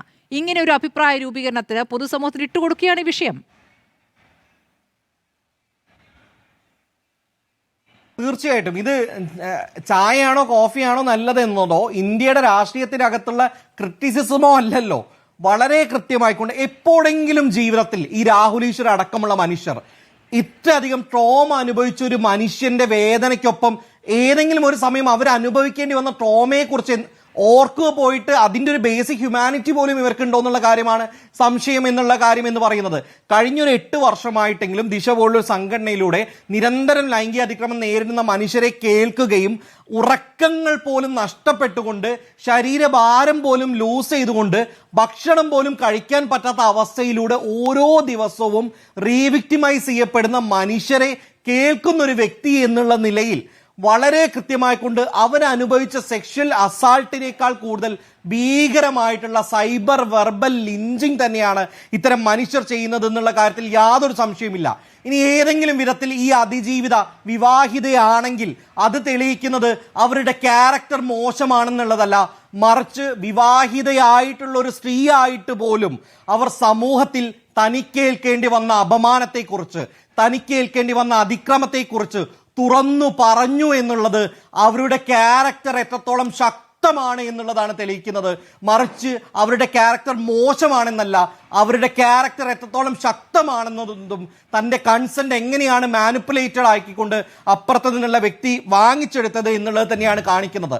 ഈ കൃത്യമായൊരു റേപ്പ് കൾച്ചർ ആർട്ടിക്കിൾ 21 പ്രകാരം മരിച്ച മനുഷ്യന് പോലും അന്തസ്സുണ്ട് എന്ന് പറയുന്ന സമയത്ത് അപമാനമേൽക്കേണ്ടി വന്ന മനുഷ്യർക്ക്, അതിക്രമമേൽക്കേണ്ടി വരുന്ന മനുഷ്യരെ ഇത്തരത്തിൽ സോഷ്യൽ ബോയ്ക്കോട്ടിങ്ങിന് വിടുന്ന ആളുകളെ കൃത്യമായി കൊണ്ട് ശിക്ഷിക്കുവാനുള്ള നിയമ നടപടികളും സംവിധാനങ്ങളും നമ്മൾക്ക് ഉണ്ടാകണം എന്നുള്ളത് തന്നെയാണ്. ഇപ്പോൾ ഇറങ്ങി വരുമ്പോൾ ഈ പറയുന്ന കോളറിനകത്ത് 3 പതാക വരച്ചു വെച്ചിട്ടുണ്ടല്ലോ. ഈ പതാകയുള്ള ഇന്ത്യൻ ഭരണഘടന പറയുന്നത് രാഹുൽ ഈശ്വർ പറയുന്ന മൊറാലിറ്റി അല്ല, വിവാഹം കഴിച്ചോ എന്നുള്ള മൊറാലിറ്റി അല്ല, മറിച്ച് ഭരണഘടനാ ധാർമ്മികതയാണ് ഈ രാജ്യം ഊട്ടിയുറപ്പിക്കാൻ വേണ്ടി പറഞ്ഞിട്ടുള്ളത്. അപ്പോൾ മിനിമം നാണമുണ്ടെങ്കിൽ, മിനിമം എന്തെങ്കിലും ഒരു ഹ്യൂമാനിറ്റി ഉണ്ടെങ്കിൽ ഈ മനുഷ്യരെല്ലാം തന്നെ അതിജീവിതരായിട്ടുള്ള മനുഷ്യർക്കൊപ്പമാണ് നിൽക്കേണ്ടത് എന്നുള്ള കാര്യത്തിൽ യാതൊരു സംശയവുമില്ല. ഇവർ പറയുന്ന പോലെ തന്നെ ഇവരുടെ കെയർ എന്താണ്? ഈ ഹൂ കേസ് എന്ന് പറഞ്ഞിട്ടുണ്ടല്ലോ, ഇവരുടെ കെയർ ആരോടാണ്? എല്ലാ സമയങ്ങളിലും ആക്രമണം നടത്തുന്ന മനുഷ്യരോടാണ് ഇവരുടെ കെയർ ഉള്ളത്. അവർ കുറച്ചുപേർ ആരുടെയും പിന്തുണയില്ലാത്തവർ, ഇതാണ് രാഹുൽ ഈശ്വർ ആവർത്തിച്ച് പറഞ്ഞുകൊണ്ടിരിക്കുന്നത്. രാഹുൽ ഈശ്വർ മാത്രമല്ലോ, മെൻസ് അസോസിയേഷൻ ഒരു സംവിധാനമുണ്ട്. ഈ പറയുന്നവർക്കൊക്കെ മാലയിട്ട് സ്വീകരിക്കാൻ ഇവർ പെട്ടെന്ന് പ്രത്യക്ഷപ്പെടും. അവരുടെ സംവിധാനം ഇപ്പോൾ വളർന്ന് പന്തലിച്ച് അതങ്ങ് വലുതാവുന്നുമുണ്ട്. പുരുഷന്മാർക്ക് അപമാനമാണിവർ, ഒരു സംശയവുമില്ല. നീതിയിൽ വിശ്വസിക്കുന്ന പുരുഷന്മാർക്ക് മൊത്തം അപമാനമാണ് ഈ പറയുന്ന മെനിനിസ്റ്റുകൾ എന്ന് പറഞ്ഞുകൊണ്ട് ഇറങ്ങുന്ന അക്രമകാരികളായിട്ടുള്ള റേപ്പ് കൾച്ചർ പേർന്ന മനുഷ്യന്മാർ. പുരുഷന്മാർക്ക് മൊത്തം അപമാനമാണ്. രാഹുൽ ഈശ്വർ അടക്കമുള്ള ആളുകളുടെ യൂട്യൂബ് അക്കൗണ്ടുകൾ, ഈ പറയുന്ന ഫേസ്ബുക്ക് അക്കൗണ്ടുകൾ, ഇവയ്ക്കൊക്കെ എതിരെ IT ആക്ട് 2021 റൂള് പ്രകാരമുള്ള 3 സെക്ഷൻ പ്രകാരമുള്ള ആക്ഷൻസ് എടുത്തുകൊണ്ട് ഇതൊക്കെ പൂട്ടിക്കെട്ടാനുള്ള നടപടി കൊണ്ട് കൂടി സ്റ്റേറ്റ് ഗവൺമെന്റിന്റെ ഭാഗത്ത് നിന്നുകൂടി പോലീസിന്റെ ഭാഗത്ത് നിന്നുകൂടി ഉണ്ടാകേണ്ടതായിട്ടുണ്ട്. ശരി, അഡ്വക്കേറ്റ് മുഹമ്മദ് ഷാ, അങ്ങേക്ക് നിയമപരമായും രാഷ്ട്രീയമായും മറുപടി നൽകാം.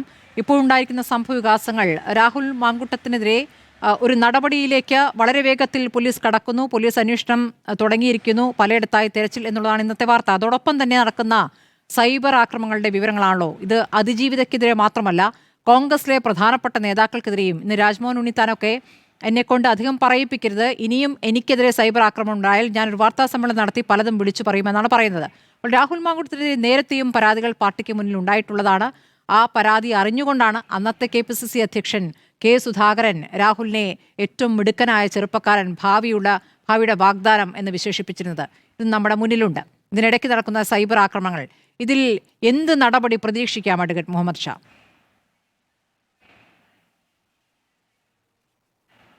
ഞാൻ ഈ രാഹുൽ മാങ്കൂട്ടം ഇഷ്യൂവുമായി ബന്ധപ്പെട്ട് ആദ്യമായിട്ടാണ് ഒരു ചർച്ചയ്ക്ക് വന്നിരിക്കുന്നത്. ഒരു പക്ഷേ ഇനി ആ ചർച്ചയ്ക്ക് ഇരിക്കാൻ പാടില്ല എന്ന് ചിന്തിക്കുന്ന ഒരാളുമാണ് ഞാൻ. കാരണം നമ്മളൊക്കെ കമ്മിറ്റ് ചെയ്തുകൊണ്ടിരിക്കുന്നത് സെക്ഷൻ 72 BNS ഒഫൻസ് ആണ് കമ്മിറ്റ് ചെയ്തുകൊണ്ടിരിക്കുന്നത്. അപ്പൊ നമ്മളിവിടുന്ന് വിശദീകരിച്ച് കഥയെല്ലാം പറഞ്ഞില്ലേ? ഈ പറഞ്ഞ കഥ പറയരുത് എന്നാണ് സെക്ഷൻ 72 പറയുന്നത്. ദിവസങ്ങളോളമായി ബെയിൽ ആപ്ലിക്കേഷനിലെ കണ്ടന്റ്സ് വരെ എടുത്ത് വായിച്ച് ചർച്ച ചെയ്യാണ്. ഇത് ആർക്ക് വേണ്ടിയാണ്? വിക്ടിമിന് വേണ്ടിയാണോ ഈ ചർച്ച ചെയ്യുന്നത്? വിക്ടിമിന് വേണ്ടിയാണ് ചർച്ച ചെയ്യുന്നതെങ്കിൽ വിക്ടിമിനെതിരെയുള്ള ആക്ഷേപങ്ങള് ആര് പറഞ്ഞ രൂപത്തിലായാലും അത് പുറത്തുവിടാൻ പാടില്ല, അത് പബ്ലിഷ് ചെയ്യാൻ പാടില്ല, അത് ടെലികാസ്റ്റ് ചെയ്യാൻ പാടില്ല. അത് വിക്ടിമിനെ ബാധിക്കും. നിങ്ങള് എന്റെ സഹോദരിയെ ആണ് ആ വിക്ടിമെങ്കിൽ, എന്റെ മകളാണ് വിക്ടിമെങ്കിൽ ഞാൻ ഒരു തരത്തിലും അനുവദിക്കില്ല ഈ ചർച്ച. ഈ ചർച്ചയുടെ ബെനിഫിഷ്യറി ഒരു പൊളിറ്റിക്കൽ പാർട്ടിയും ഒരു തെരഞ്ഞെടുപ്പുമാണ്. ഞാൻ തെളിച്ചു പറയുകയാണ്. ഒരുപാട് പബ്ലിക് ഇഷ്യൂസ്, ഒരു ജനാധിപത്യ സംവിധാനത്തിൽ 4th എസ്റ്റേറ്റിന്റെ ജോലി, ഒരുപാട് പബ്ലിക് ഇഷ്യൂസ് ഉണ്ട്. അതൊക്കെ മാറ്റിവെച്ചുകൊണ്ട് ഒരു വിഷയം ചർച്ചയ്ക്കിടുക. ആ ചർച്ച സെക്ഷൻ 72 ഒഫൻസ് ആണ്. ആ ഒഫൻസ് ഇപ്പൊ രാഹുൽ മാങ്കൂട്ടം നടത്തിയെന്ന് പറയുന്ന കമ്മിറ്റ് ചെയ്ത ഒഫൻസ് ഇല്ലേ, അതിന്റെ എല്ലാ നെസസറി ഇൻഗ്രീഡിയൻസ് ഉള്ള ഒഫൻസ് കഴിഞ്ഞ കുറച്ച് ദിവസങ്ങളായിട്ട് ചാനലുകൾ നടന്നുകൊണ്ടിരിക്കുകയാണ്. പക്ഷേ നമ്മൾ രാഹുൽ മാങ്കൂട്ടത്തിനെതിരെയാണ് ചർച്ച ചെയ്യുന്നത്, അതിജീവിയുടെ വിശദാംശങ്ങൾ വിവരിക്കുകയല്ല. ഞാൻ ഒറ്റ വാക്ക് ചോദിക്കുന്നു. ഞാൻ ഏറ്റവും അധികം ബഹുമാനം നിങ്ങളോട് കാണിച്ചുകൊണ്ട് പറയുകയാണ്, ബെയിൽ ആപ്ലിക്കേഷൻസിന്റെ കണ്ടന്റ്സ് ഒന്നും ഇവിടെ എടുത്ത് വായിക്കാൻ പാടില്ല. ഇപ്പൊ പറഞ്ഞില്ല വിവാഹം കഴിച്ചില്ലോ, ആ ഫാക്ട്സ് ഒന്നും ഇവിടെ ചർച്ച ചെയ്യാൻ പാടില്ല. അതൊന്നും നമ്മുടെ ചർച്ചയിൽ വരാൻ പാടില്ല. ചർച്ചയിൽ പാടില്ല എന്നാണ് എന്റെ ചർച്ചയിൽ പങ്കെടുത്ത് വിളിച്ചു പറഞ്ഞ രാഹുൽ ഈശ്വറിനോട് ഞാൻ പറഞ്ഞിട്ടുള്ള അഡ്വക്കേറ്റ് മുഹമ്മദ് ഷാ. നമ്മൾ ആഗ്രഹിച്ചാലും ഇല്ലെങ്കിലും അത് പൊതുമധ്യത്തിലേക്ക് ഇട്ട് കഴിഞ്ഞിരിക്കുന്നു. ഞാൻ സ്മൃതിയുടെ ചർച്ചയിലല്ല പറയുന്നത്. അല്ല, ഞാൻ പറയുന്നത് എന്റെ ചർച്ചയിൽ രാഹുൽ ഈശ്വറാണ് അത് വിളിച്ചു പറഞ്ഞത്. ഈ ചാനലിലെ മറ്റൊരു ചർച്ചയിലും ഞാൻ എന്റെ വിഷ്വൽസ് അയച്ചുതരാം. ഈ ചാനലിലെ ചർച്ചയിലും മറ്റു ചില ചാനലിലെ ചർച്ചകളിലും ബെയിൽ ആപ്ലിക്കേഷൻസിന്റെ കണ്ടന്റ്സ് വായിച്ചു, അത് പുറത്തുവിട്ടു. ആ കണ്ടന്റ്സ് കോടതിയിൽ പറയേണ്ട കാര്യമാണ്. X എന്ന് പറഞ്ഞു കൊടുക്കുന്ന പെറ്റീഷനാണത്. ആ പെറ്റീഷനിൽ നമ്മൾ അതെടുത്ത് പുറത്ത് കാണിക്കാൻ പാടില്ലായിരുന്നു. നിലവിൽ ഈ ചർച്ചയുടെ ബെനിഫിഷ്യറി വിക്ടിം അല്ല. ഈ ചർച്ചയുടെ ബെനിഫിഷ്യറി ആർഷോ ആണ്. നേരത്തെ എന്നോട് രാഷ്ട്രീയ നിരീക്ഷകൻ സജീവൻ പറഞ്ഞല്ലോ, ഒറ്റ മനസ്സോടെ കോൺഗ്രസിന് പറയാൻ പറ്റുന്നില്ല, പലതായിട്ടാ പറയുന്നെന്ന്. ഒറ്റ മനസ്സോടെ പറയാൻ പാടില്ല ഈ വിഷയം അങ്ങനെ ജോയിന്റ് ആയിട്ട് നിന്നിട്ട് പറയാ ശബരിമലയിലെ മോഷണം നടത്തിയ സ്വർണ്ണ കച്ചവടം മോഷ്ടിച്ച് കച്ചവടം നടത്തിയ പത്മകുമാറിനെ പുറത്താക്കണ്ട എന്ന തീരുമാനം ശരിയാണ് എന്ന് എല്ലാവരും കൂടെ പറയുന്നു. നല്ലതാണോ അത്? പാർട്ടി സെക്രട്ടറി MP ഗോവിന്ദൻ പുറത്താക്കണ്ട എന്ന് പറഞ്ഞാൽ ആർഷ പോയി പറയണ്ടേ? അത് വിശ്വാസികളുടെ കൊടുത്ത സാധനമാണ്, അത് അടിച്ചോണ്ട് പോയിനെ പുറത്താക്കണമെന്ന് പറയണ്ടേ? ആ പാർട്ടിയിൽ രണ്ടഭിപ്രായം വരണ്ടേ? അപ്പൊ ആ രണ്ടഭിപ്രായം വരാത്തതാണോ നല്ലത്, വരുന്നതാണോ നല്ലത്? ജനാധിപത്യത്തില് നല്ല അഭിപ്രായങ്ങൾ പറയാൻ പറ്റുന്ന പാർട്ടി വേണം തെരഞ്ഞെടുക്കാൻ. എന്തു തോന്നിവാസത്തിനും കൂട്ടി നിൽക്കുന്ന ഒരു കൂട്ടായ്മയെ മാറണോ അത്? തോന്നിവാസം കണ്ടാൽ തോന്നിവാസമാണെന്ന് പറയുന്ന ആ പാർട്ടിയിൽ ഉണ്ടാകണം. അങ്ങനൊന്നുമില്ല CPIM-ല്. ഇപ്പൊ അവരുടെ ആവശ്യം വിക്ടിമൊന്നുമല്ല, ഇപ്പൊ അവരുടെ പ്രശ്നം തെരഞ്ഞെടുപ്പാണ്. തെരഞ്ഞെടുപ്പിന്റെ ഭാഗമായി ഏത് രാഷ്ട്രീയ പാർട്ടിയും അപ്പുറത്തെ രാഷ്ട്രീയ പാർട്ടിയിലെ ഒരു പ്രധാനപ്പെട്ട നേതാവിനെതിരെ ഒരു ആരോപണം ഉയർന്നാൽ അത് ആയുധമാക്കും. അത് ആയുധമാക്കിയിട്ടുണ്ടെന്നുള്ള കാര്യത്തിൽ ഒരു തർക്കവുമില്ല. അവരെ സംബന്ധിച്ച് സ്വർണ്ണക്കൊള്ള ചർച്ചകളിൽ നിന്നും അല്ലല്ല വഴിമാറി മറ്റൊരു വിഷയത്തിലേക്ക് പോകുന്നത് അവർക്ക് ആശ്വാസകരമാണ് അഡ്വക്കേറ്റ് മുഹമ്മദ് ഷാ. പക്ഷെ അതിൽ ആര് വഴിവെച്ചു? ഞാൻ 3 പതിറ്റാണ്ടില് കേരള ഹൈക്കോടതിയിൽ പ്രാക്ടീസ് ചെയ്തൊരു അഭിഭാഷകനാണ്. ഞാൻ പറയുന്നു, ഇത് ഒഫൻസാണ് കമ്മിറ്റ് ചെയ്യുന്നത്. നിങ്ങൾ ചർച്ച ചെയ്യേണ്ട സബ്ജക്ട് അതല്ല. 8-ാം തീയതി ദിലീപ് കേസിന്റെ വിധി വന്നു കഴിഞ്ഞാൽ ചർച്ച ചെയ്യേണ്ട ഒരു രീതിയുണ്ട് അതിന്. അത് എക്സീഡ് ചെയ്ത് ചർച്ച ചെയ്യരുത്. ആ ചർച്ചകൾ തെറ്റാണ്. ഒരു വിക്ടിം ഈ ഒഫൻസിന്റെ പ്രത്യേക സെക്ഷൻ 72, സെക്ഷൻ 60 പോലുള്ള ഒഫൻസുകൾ ചെയ്യുന്നതിനെ സംബന്ധിച്ച് ചർച്ച ചെയ്യാവുന്നതിന്റെ പരിമിതി പറയുന്നുണ്ട്. ആ പരിമിതി നമ്മൾ എക്സീഡ് ചെയ്തിരിക്കുന്നു. അത്തരം ചർച്ചകൾ ഇരിക്കുന്നത് ശരിയല്ല. ആ ചർച്ചകൾ പറയുന്നത് ശരിയല്ല എന്നുള്ള അഭിപ്രായം എനിക്കുണ്ട്. ഞാൻ എന്റെ അഭിപ്രായം പറയുന്നു, സ്മൃതി, ഈ ചർച്ച ഇവിടെ അവസാനിക്കണം. ഇതിവിടെ നിർത്തണം.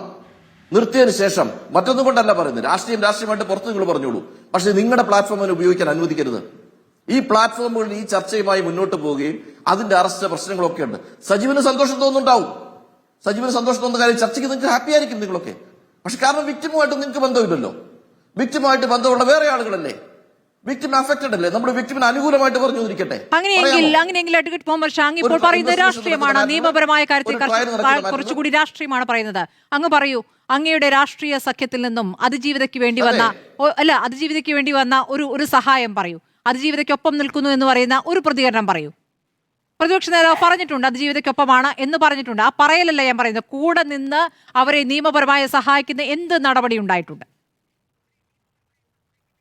നമ്മളിത് ചർച്ച ചെയ്യില്ലെങ്കിൽ ഉണ്ടാവില്ലല്ലോ. ഏത് പാർട്ടിയാ സഹായിച്ചിരിക്കുന്നത്? അതിജീവിതം അങ്ങനെയാ സഹായിക്കേണ്ടത്? ഏതെങ്കിലും ഒരു പൊളിറ്റിക്കൽ പാർട്ടിയാണോ സഹായിക്കേണ്ടത് ഇവരെ? ഒരു അതിജീവിതയെ ഏത് പൊളിറ്റിക്കൽ പാർട്ടിയുടെ നേതാവാണോ ഇത് കമ്മിറ്റ് ചെയ്തിരിക്കുന്നത്? ആ പാർട്ടിക്ക് ഒരു ഉത്തരവാദിത്തമില്ലേ അഡ്വക്കേറ്റ് മുഹമ്മദ് ഷാ? ആ പാർട്ടിക്ക് ഉത്തരവാദിത്തമില്ലേ? വ്യക്തിപരമായ പുറത്തോട്ട് പറയാൻ ആഗ്രഹിക്കാത്ത, വ്യക്തിപരമായ പുറം ലോകം അറിയാൻ ആഗ്രഹിക്കാത്ത ആക്ഷേപകരമായ ചില വിഷയങ്ങൾ, അതിന്റെ അംശങ്ങളുള്ള ഒരു കാര്യം പൊളിറ്റിക്കലായിട്ട് വന്ന് പബ്ലിക് റോഡിൽ പ്രസംഗമായിട്ടാണോ പറയേണ്ടത്? അത് കൊടുക്കേണ്ടത് ലീഗലായിട്ടാണ് എടുക്കേണ്ടത്. ലീഗലായിട്ട് അവർ ടേക്കപ്പ് ചെയ്തിട്ടുണ്ടാവും. അത് ലീഗൽ കോഴ്സ് അതിന്റെ ആക്ഷൻ എടുത്ത് മുന്നോട്ട് പോകട്ടെ. അറസ്റ്റ് ചെയ്യുന്നെങ്കിൽ അറസ്റ്റ് ചെയ്യട്ടെ. അഡ്വക്കേറ്റ് മുഹമ്മദ് ഷാ, അങ്ങ് ഏത് കാലത്ത് നിന്നും ഏത് ലോകത്ത് നിന്നുമാണ് സംസാരിക്കുന്നത്? എനിക്ക് അത്ഭുതം തോന്നുകയാണ് അഡ്വക്കേറ്റ് മുഹമ്മദ് ഷാ.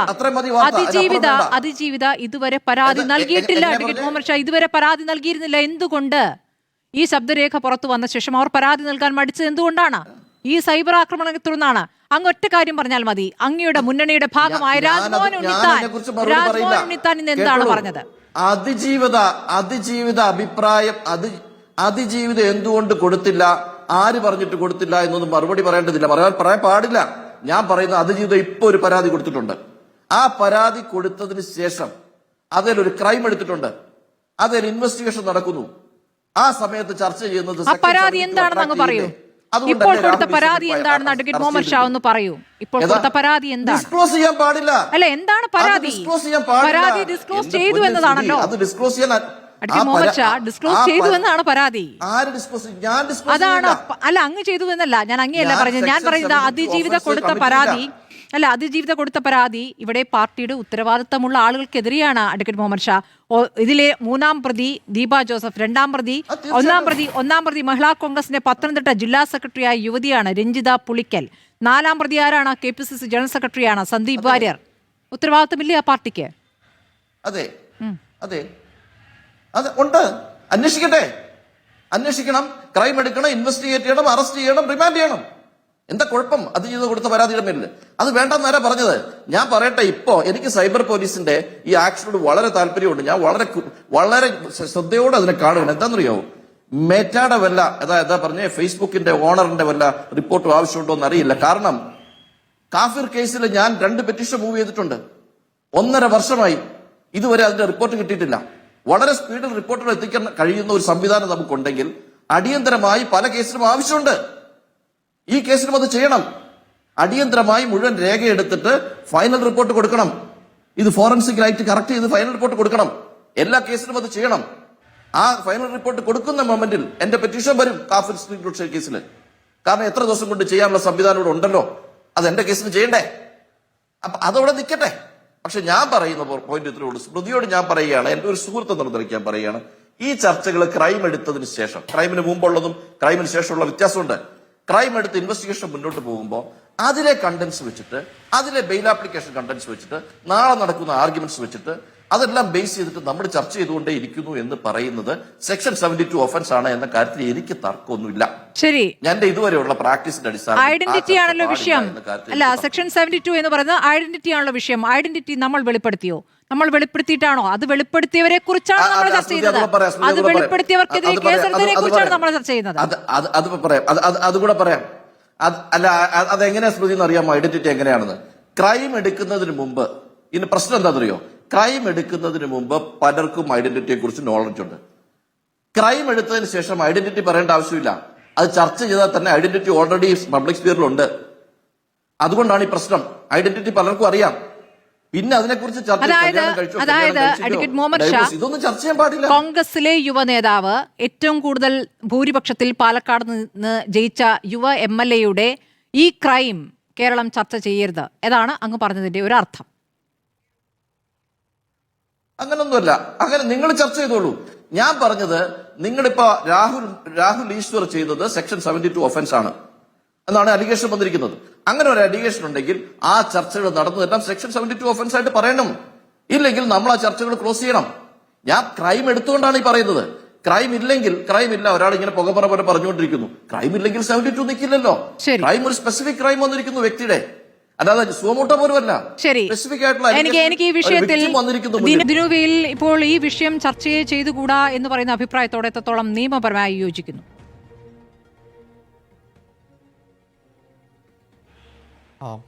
അഡ്വക്കേറ്റ് മുഹമ്മദ് ഷാ ഇപ്പം സാർ സൂചിപ്പിച്ച പോലെ തന്നെ സെക്ഷൻ 72-ന്റെ BNS സെക്ഷൻ 72-ന്റെ പെർവ്യൂവിനകത്ത് ഒരു ക്രൈം രജിസ്റ്റർ ചെയ്ത് കഴിഞ്ഞാൽ പ്രത്യേകിച്ച് ആ വിക്ടിമിന്റെ ഐഡന്റിറ്റി എന്ന് പറയുന്ന ഡിസ്ക്ലോസ് ചെയ്യുന്നത് കേവലം ആ വ്യക്തിയുടെ പേര് പറഞ്ഞോ പറഞ്ഞില്ലേ എന്ന് പറയുന്ന ഒരു കാര്യത്തിനകത്തല്ല, മറിച്ച് ആ വ്യക്തിയുടെ ഐഡന്റിറ്റി മനസ്സിലാക്കാൻ നയിക്കുന്ന എല്ലാ സൂചനകളെയും ഒരുപക്ഷെ ഐഡന്റിറ്റി എന്ന് പറയുന്നതിൻ്റെ ഒരു പെർവ്യൂവിൽ കൊണ്ടുവരാം എന്നുള്ളത് തന്നെയാണ് സാർ പറഞ്ഞതിൽ നിന്ന് തന്നെ ഞാൻ മനസ്സിലാക്കുന്നത്.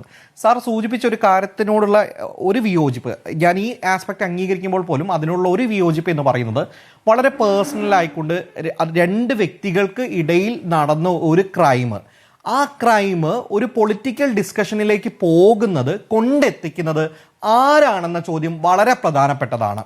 നോക്കൂ, ഇവിടെ വളരെ സ്വാഭാവികമായ ഒരു ക്രിമിനൽ നടപടിക്രമമായി പോകേണ്ട ഒരു കാര്യത്തിനകത്ത് വളരെ കൃത്യമായിക്കൊണ്ട് അതിക്രമിയായ വ്യക്തിയെ അല്ലെങ്കിൽ കുറ്റാരോപിതനായ വ്യക്തിയെ ന്യായീകരിക്കാൻ വേണ്ടി പട പോലെ മനുഷ്യന്മാർ ഇറങ്ങുകയും വളരെ കൃത്യമായിക്കൊണ്ട് സർവൈവർ ആയിട്ടുള്ള വ്യക്തിയെ ക്യാരക്ടർ അസാസിനേഷൻ നടത്തിക്കൊണ്ട് ഇതിനെ പൊളിറ്റിക്കൽ റലമിലേക്ക് എറിഞ്ഞു കൊടുത്തിട്ടുള്ളത് സർവൈവേഴ്സിനൊപ്പം നിൽക്കുന്ന ആളുകളേ അല്ല. ഇത് ഒരു ട്രെൻഡായിക്കൊണ്ട് കേരളത്തിനകത്ത്, ഇതിപ്പം രാഹുൽ ഈശ്വറിന്റെ മാത്രം മാറ്റർ എടുത്താൽ മതി, 3ാമത്തെ തവണയാണ് സർവൈവർ ആയിട്ടുള്ള വ്യക്തികൾക്കെതിരെ ഔട്ട്റേജിങ് മൊഡസ്റ്റി നടത്തി എന്നുള്ള പേരിന്റെ അകത്ത് മാത്രം 3ാമത്തെ പ്രാവശ്യമാണ് ഇദ്ദേഹത്തിനെതിരെ കേസ് എടുത്തിട്ടുള്ളത്. അതായത് നിരന്തരമായിക്കൊണ്ട് ഒരേ ക്രൈം തന്നെയാണ് റിപ്പീറ്റഡ് ആയിക്കൊണ്ട് ചെയ്തുകൊണ്ടേയിരിക്കുന്നത് എന്നുള്ളതാണ് നമ്മുടെ മുന്നിൽ വന്നുകൊണ്ടിരിക്കുന്നത്.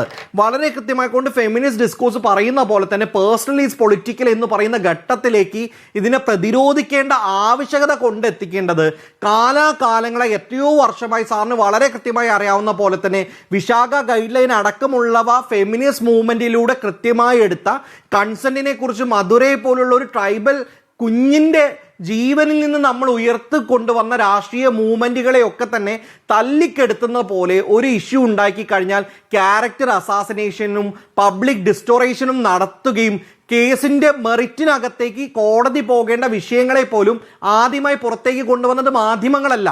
വളരെ കൃത്യമായി കൊണ്ട് ബെയിലിന്റെ കൺവെൻഷൻസ് പോലും എടുത്തുകൊണ്ട് ഈ സോഷ്യൽ മീഡിയ പ്ലാറ്റ്ഫോമുകളിലൂടെ അത് ചർച്ച ചെയ്തുകൊണ്ട് പുറത്തുവിട്ടത് വളരെ കൃത്യമായി കൊണ്ട് രാഹുൽ ഈശ്വർ അടക്കമുള്ള ആളുകളാണ് ഈ കണ്ടന്റിനെ പുറത്ത് എത്തിച്ചിട്ടുള്ളത്. അപ്പം ഇത്തരം വ്യക്തികൾ പൊളിറ്റിക്കൽ റലമിലേക്ക് ഇത് പൊളിറ്റിക്കൽ ഡിസ്കോഴ്സുകൾക്കകത്തേക്ക് കൊണ്ടുവരുന്ന സമയത്തേക്ക് വളരെ കൃത്യമായി കൊണ്ട് ഇത് കേട്ടുകൊണ്ട് പരാതി കൊടുക്കാൻ വേണ്ടി പേടിക്കാൻ സാധ്യതയുള്ള ഒരുപാട് സർവൈവർമാരുണ്ട്.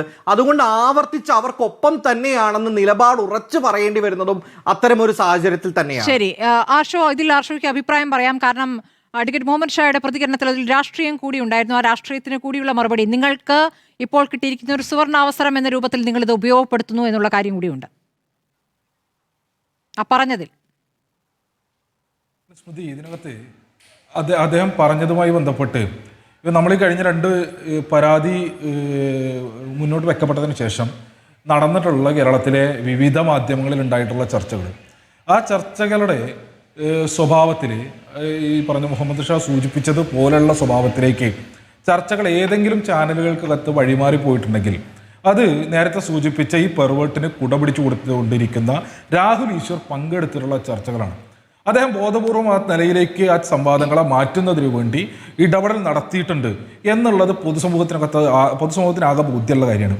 നേരത്തെ മുഹമ്മദ് ഷാ സൂചിപ്പിച്ചതുപോലെ ഈ വിഷയത്തിൽ ചർച്ചയുണ്ടാകരുത് എന്നുള്ളതല്ല, ഇത് തെറ്റായ ദിശയിലേക്ക് ഈ ചർച്ചയെ കൊണ്ടുപോകുന്ന നേരത്തെ സ്മൃതിയും ദിനുവും ഉൾപ്പെടെ സൂചിപ്പിച്ചതുപോലെ കേരളത്തിൻ്റെ പൊതുസമൂഹത്തെ ആകെ തെറ്റായ നിലയിലേക്ക് നയിക്കുന്ന, കഴിഞ്ഞ കാലങ്ങളിൽ കേരളത്തിൽ ഉണ്ടായിട്ടുള്ള എല്ലാ റേപ്പിസ്റ്റുകൾക്ക് വേണ്ടിയും പൊതുമധ്യത്തിൽ പ്രത്യക്ഷപ്പെട്ടിട്ടുള്ള ഈ വ്യക്തിയെ, രാഹുൽ ഈശ്വർ എന്ന് പറയുന്ന ഈ കക്ഷിയെ മുഖ്യധാരാ ദൃശ്യമാധ്യമങ്ങൾ ഇത്തരം വിഷയങ്ങളിൽ ചർച്ചയ്ക്ക് വിളിച്ചിരുത്താതിരിക്കുക എന്നുള്ളതാണ് ഇതിനകത്ത് ചെയ്യേണ്ടുന്ന ഏറ്റവും പ്രധാനപ്പെട്ട കാര്യം. സ്വാഭാവികമായും അങ്ങനെ വന്നു കഴിഞ്ഞാൽ തന്നെ ഇത് അഹമ്മദ് ഷാ സൂചിപ്പിച്ചതുപോലുള്ള ദിശയിലേക്ക് നമ്മുടെ ചർച്ചകൾ മാറിപ്പോകില്ല എന്നുള്ളത് ഒന്നാമത്തെ കാര്യം. 2, കേരളത്തിലെ മാധ്യമങ്ങൾ ഈ വിഷയവുമായി ബന്ധപ്പെട്ട് ഉൾപ്പെടെ കാണിച്ചിട്ടുള്ള ഉത്തരവാദിത്വ ബോധമുണ്ട്.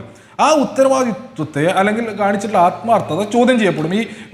ഇയാൾ വന്നിരുന്നിട്ട് പറഞ്ഞുകൊണ്ടിരിക്കുന്ന വർത്തമാനങ്ങൾ എന്തൊക്കെയാണെന്നുള്ളത് സ്മൃതിക്കും ബോധ്യമുണ്ട്, പറഞ്ഞ മുഹമ്മദ് ഷായ്ക്ക് കാണുന്ന ആളുകൾക്ക് ബോധ്യമുണ്ട്. അപ്പൊ ഇദ്ദേഹത്തെ പോലുള്ള ആളുകളെ മാറ്റി നിർത്തിയാൽ തന്നെ അദ്ദേഹം ആശങ്കപ്പെട്ട നിലയിലേക്ക് പോവില്ല എന്നുള്ളത് ഒന്നാമത്തെ കാര്യം. 2, സ്മൃതി തുടക്കത്തിൽ പറഞ്ഞതുപോലെ ഇദ്ദേഹം മുസ്ലിം ലീഗിന്റെ നേതാവും നിയമവിദഗ്ധനുമാണെന്ന് പറഞ്ഞ് 2 ഉപ്പായം കൊടുത്തതുകൊണ്ട് ഇദ്ദേഹത്തിനകത്തുള്ള വളരെ വിദഗ്ധനായിട്ടുള്ള രാഷ്ട്രീയ പ്രവർത്തകൻ അദ്ദേഹം അങ്ങനെ തരാതരം ഈ കുപ്പായം മാറി മാറി ഈ ചർച്ചയെ മുന്നോട്ട് കൊണ്ടുപോയത് ആണ് നമ്മൾ ഈ ഘട്ടത്തിൽ കാണാൻ വേണ്ടി നമ്മൾ ഈ ഘട്ടത്തിൽ കണ്ടത്. അദ്ദേഹം വന്നിട്ട് മറ്റു വിഷയങ്ങളിൽ നിന്നും ചർച്ച വ്യതിചലിക്കും. ഏതൊരു വിഷയം ചർച്ച ചെയ്യുന്നതിനകത്തും ഈ പറഞ്ഞ പോലെ കേരളത്തിലെ ഇടതുപക്ഷത്തിന് ഒരു ഭയവും ഇല്ല. കേരളത്തിലെ മാധ്യമങ്ങൾ ഈ പറഞ്ഞ പോലെ ഇടതുപക്ഷത്തിന്റെ അല്ലെങ്കിൽ AK സെന്ററിൽ നിന്ന് കുറിപ്പ് കിട്ടിയ കുറിപ്പിനനുസരിച്ച് വൈകുന്നേരത്തെ ചർച്ച തീരുമാനിക്കുന്ന മാധ്യമ സ്ഥാപനങ്ങളല്ല എന്ന് മുഹമ്മദ് ഷായ്ക്ക് വ്യക്തത ഉണ്ടാകും. ഇനി അതിനുമപ്പുറത്തേക്ക് അദ്ദേഹം എന്തോ മഹത്തായ കാര്യം ചെയ്ത രാഷ്ട്രീയ പ്രസ്ഥാനത്തിന്റെ മുന്നണിയിലെ വക്താവായിട്ടാണോ വന്നിരിക്കുന്നത്? അങ്ങ് പറഞ്ഞത് കേട്ടാൽ തോന്നും ഈ കൊള്ളരുതായ്മകൾ മുഴുവൻ കേരളത്തിൽ ഇടതുപക്ഷം ആവശ്യപ്പെട്ടതിന്റെ ഭാഗമായിട്ട് രാഹുൽ മാങ്കൂട്ടം ചെയ്തതാണെന്ന്. ഇനി ഈ പറഞ്ഞ എല്ലാ നിയമസാധ്യത അവിടെ നിൽക്കട്ടെ, നമ്മുടെ മുൻപിൽ അനുഭവം ഉണ്ടല്ലോ. ഇപ്പൊ രമേശ് ചെന്നിത്തല ഉൾപ്പെടെ പറഞ്ഞ കേരളത്തിന് മുൻപിലുള്ള ബുദ്ധി ഉണ്ടല്ലോ, എത്രയോ പരാതികൾ, ഏത് ഘട്ടത്തിലാണ് ഈ പരാതികൾ വന്നത്? ഈ പരാതികൾ ഉത്തരവാദിത്തപ്പെട്ട രാഷ്ട്രീയ പ്രസ്ഥാനത്തിന്റെ മുൻപിലേക്ക്, കോൺഗ്രസിന്റെ മുൻപിലേക്ക് വരുന്നത് 1 കൊല്ലത്തിന് മുൻപാണ്. അതായത് രാഹുൽ മാങ്കൂട്ടം പാലക്കാട് ഉപതെരഞ്ഞെടുപ്പിൽ സ്ഥാനാർത്ഥിയാവുന്നതിന് മുൻപേ കേരളത്തിലെ കോൺഗ്രസിന്റെ നേതൃത്വത്തിന് മുൻപിലേക്ക് വിവിധ പരാതികൾ വന്നിട്ടുണ്ട്. ഇവരെന്താ ചെയ്തത്? ഇവർ ചെയ്തത് മാറ്റി നിർത്തിയില്ല, നടപടിയെടുത്തില്ല, ഒന്നുമല്ല. വീണ്ടും അടുത്ത ബൈ-ഇലക്ഷൻ വന്നപ്പോൾ ഇയാൾക്ക് സീറ്റ് കൊടുക്കരുത്, അതിനുശേഷം ഇങ്ങോട്ട് ആവർത്തിച്ച് പ്രൊട്ടക്ട് ചെയ്തത്. ഈ ഘട്ടത്തിലും പ്രൊട്ടക്ട് ചെയ്തുകൊണ്ടിരിക്കുകയാണ് കേരളത്തിനകത്തുള്ള വലിയൊരു ശതമാനം വരുന്ന കോൺഗ്രസിന്റെ നേതൃത്വം എന്നുള്ളതാണ് ഇതിനകത്തുള്ള ആക്ഷേപം. ആ ആക്ഷേപത്തിന് മറുപടി പറയാൻ വേണ്ടി കഴിഞ്ഞോ? ഇനി ഈ വലിയ വായിൽ പറഞ്ഞ മുഹമ്മദ് ഷായുടെ ഇപ്പൊ ഈ ഇദ്ദേഹത്തെ നടപടിയെടുത്താൽ ഏറ്റവും ഒടുവിൽ ഏത് ഘട്ടത്തിലാണ് നടപടിയെടുത്തത്? ഈ മാധ്യമങ്ങളിൽ ഉൾപ്പെടെ വാർത്ത ശബ്ദ ശകലങ്ങളും സ്ക്രീൻഷോട്ടുകളും പുറത്തേക്ക് വന്ന ഘട്ടത്തിലാണ്. അല്ലാതെ കോൺഗ്രസിന്റെ നേതൃത്വത്തിന്റെ കയ്യിലേക്ക് പരാതി വന്ന ഘട്ടത്തിൽ ഇവർ ഒരു നടപടി എടുത്തിട്ടില്ല, ഒരു പരിശോധന നടത്തിയിട്ടില്ല. പക്ഷേ പരാതിയായി വന്നിട്ടില്ല, മാധ്യമങ്ങൾ വാർത്ത കൊടുക്കുക മാത്രമാണ് ചെയ്തിട്ടുള്ളത്. ഒരു നടപടി എടുത്തിരുന്നു എന്നുള്ള കാര്യമുണ്ട് ആർഷോ. പക്ഷേ പല കാര്യങ്ങളിലും അല്ല നിങ്ങൾ അതല്ല വിഷയമെങ്കിലും സ്മൃതി അതിലുണ്ട് പ്രശ്നം സ്മൃതി.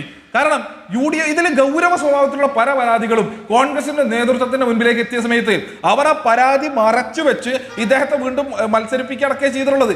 ഇവര് നടപടിയെടുത്തു എന്ന് പറയുന്നത് ഏത് ഘട്ടത്തിലാണ്? ഈ പറഞ്ഞ വിഷയങ്ങൾ മാധ്യമങ്ങളിലൂടെ പുറത്തേക്ക് വന്ന ഘട്ടത്തിൽ.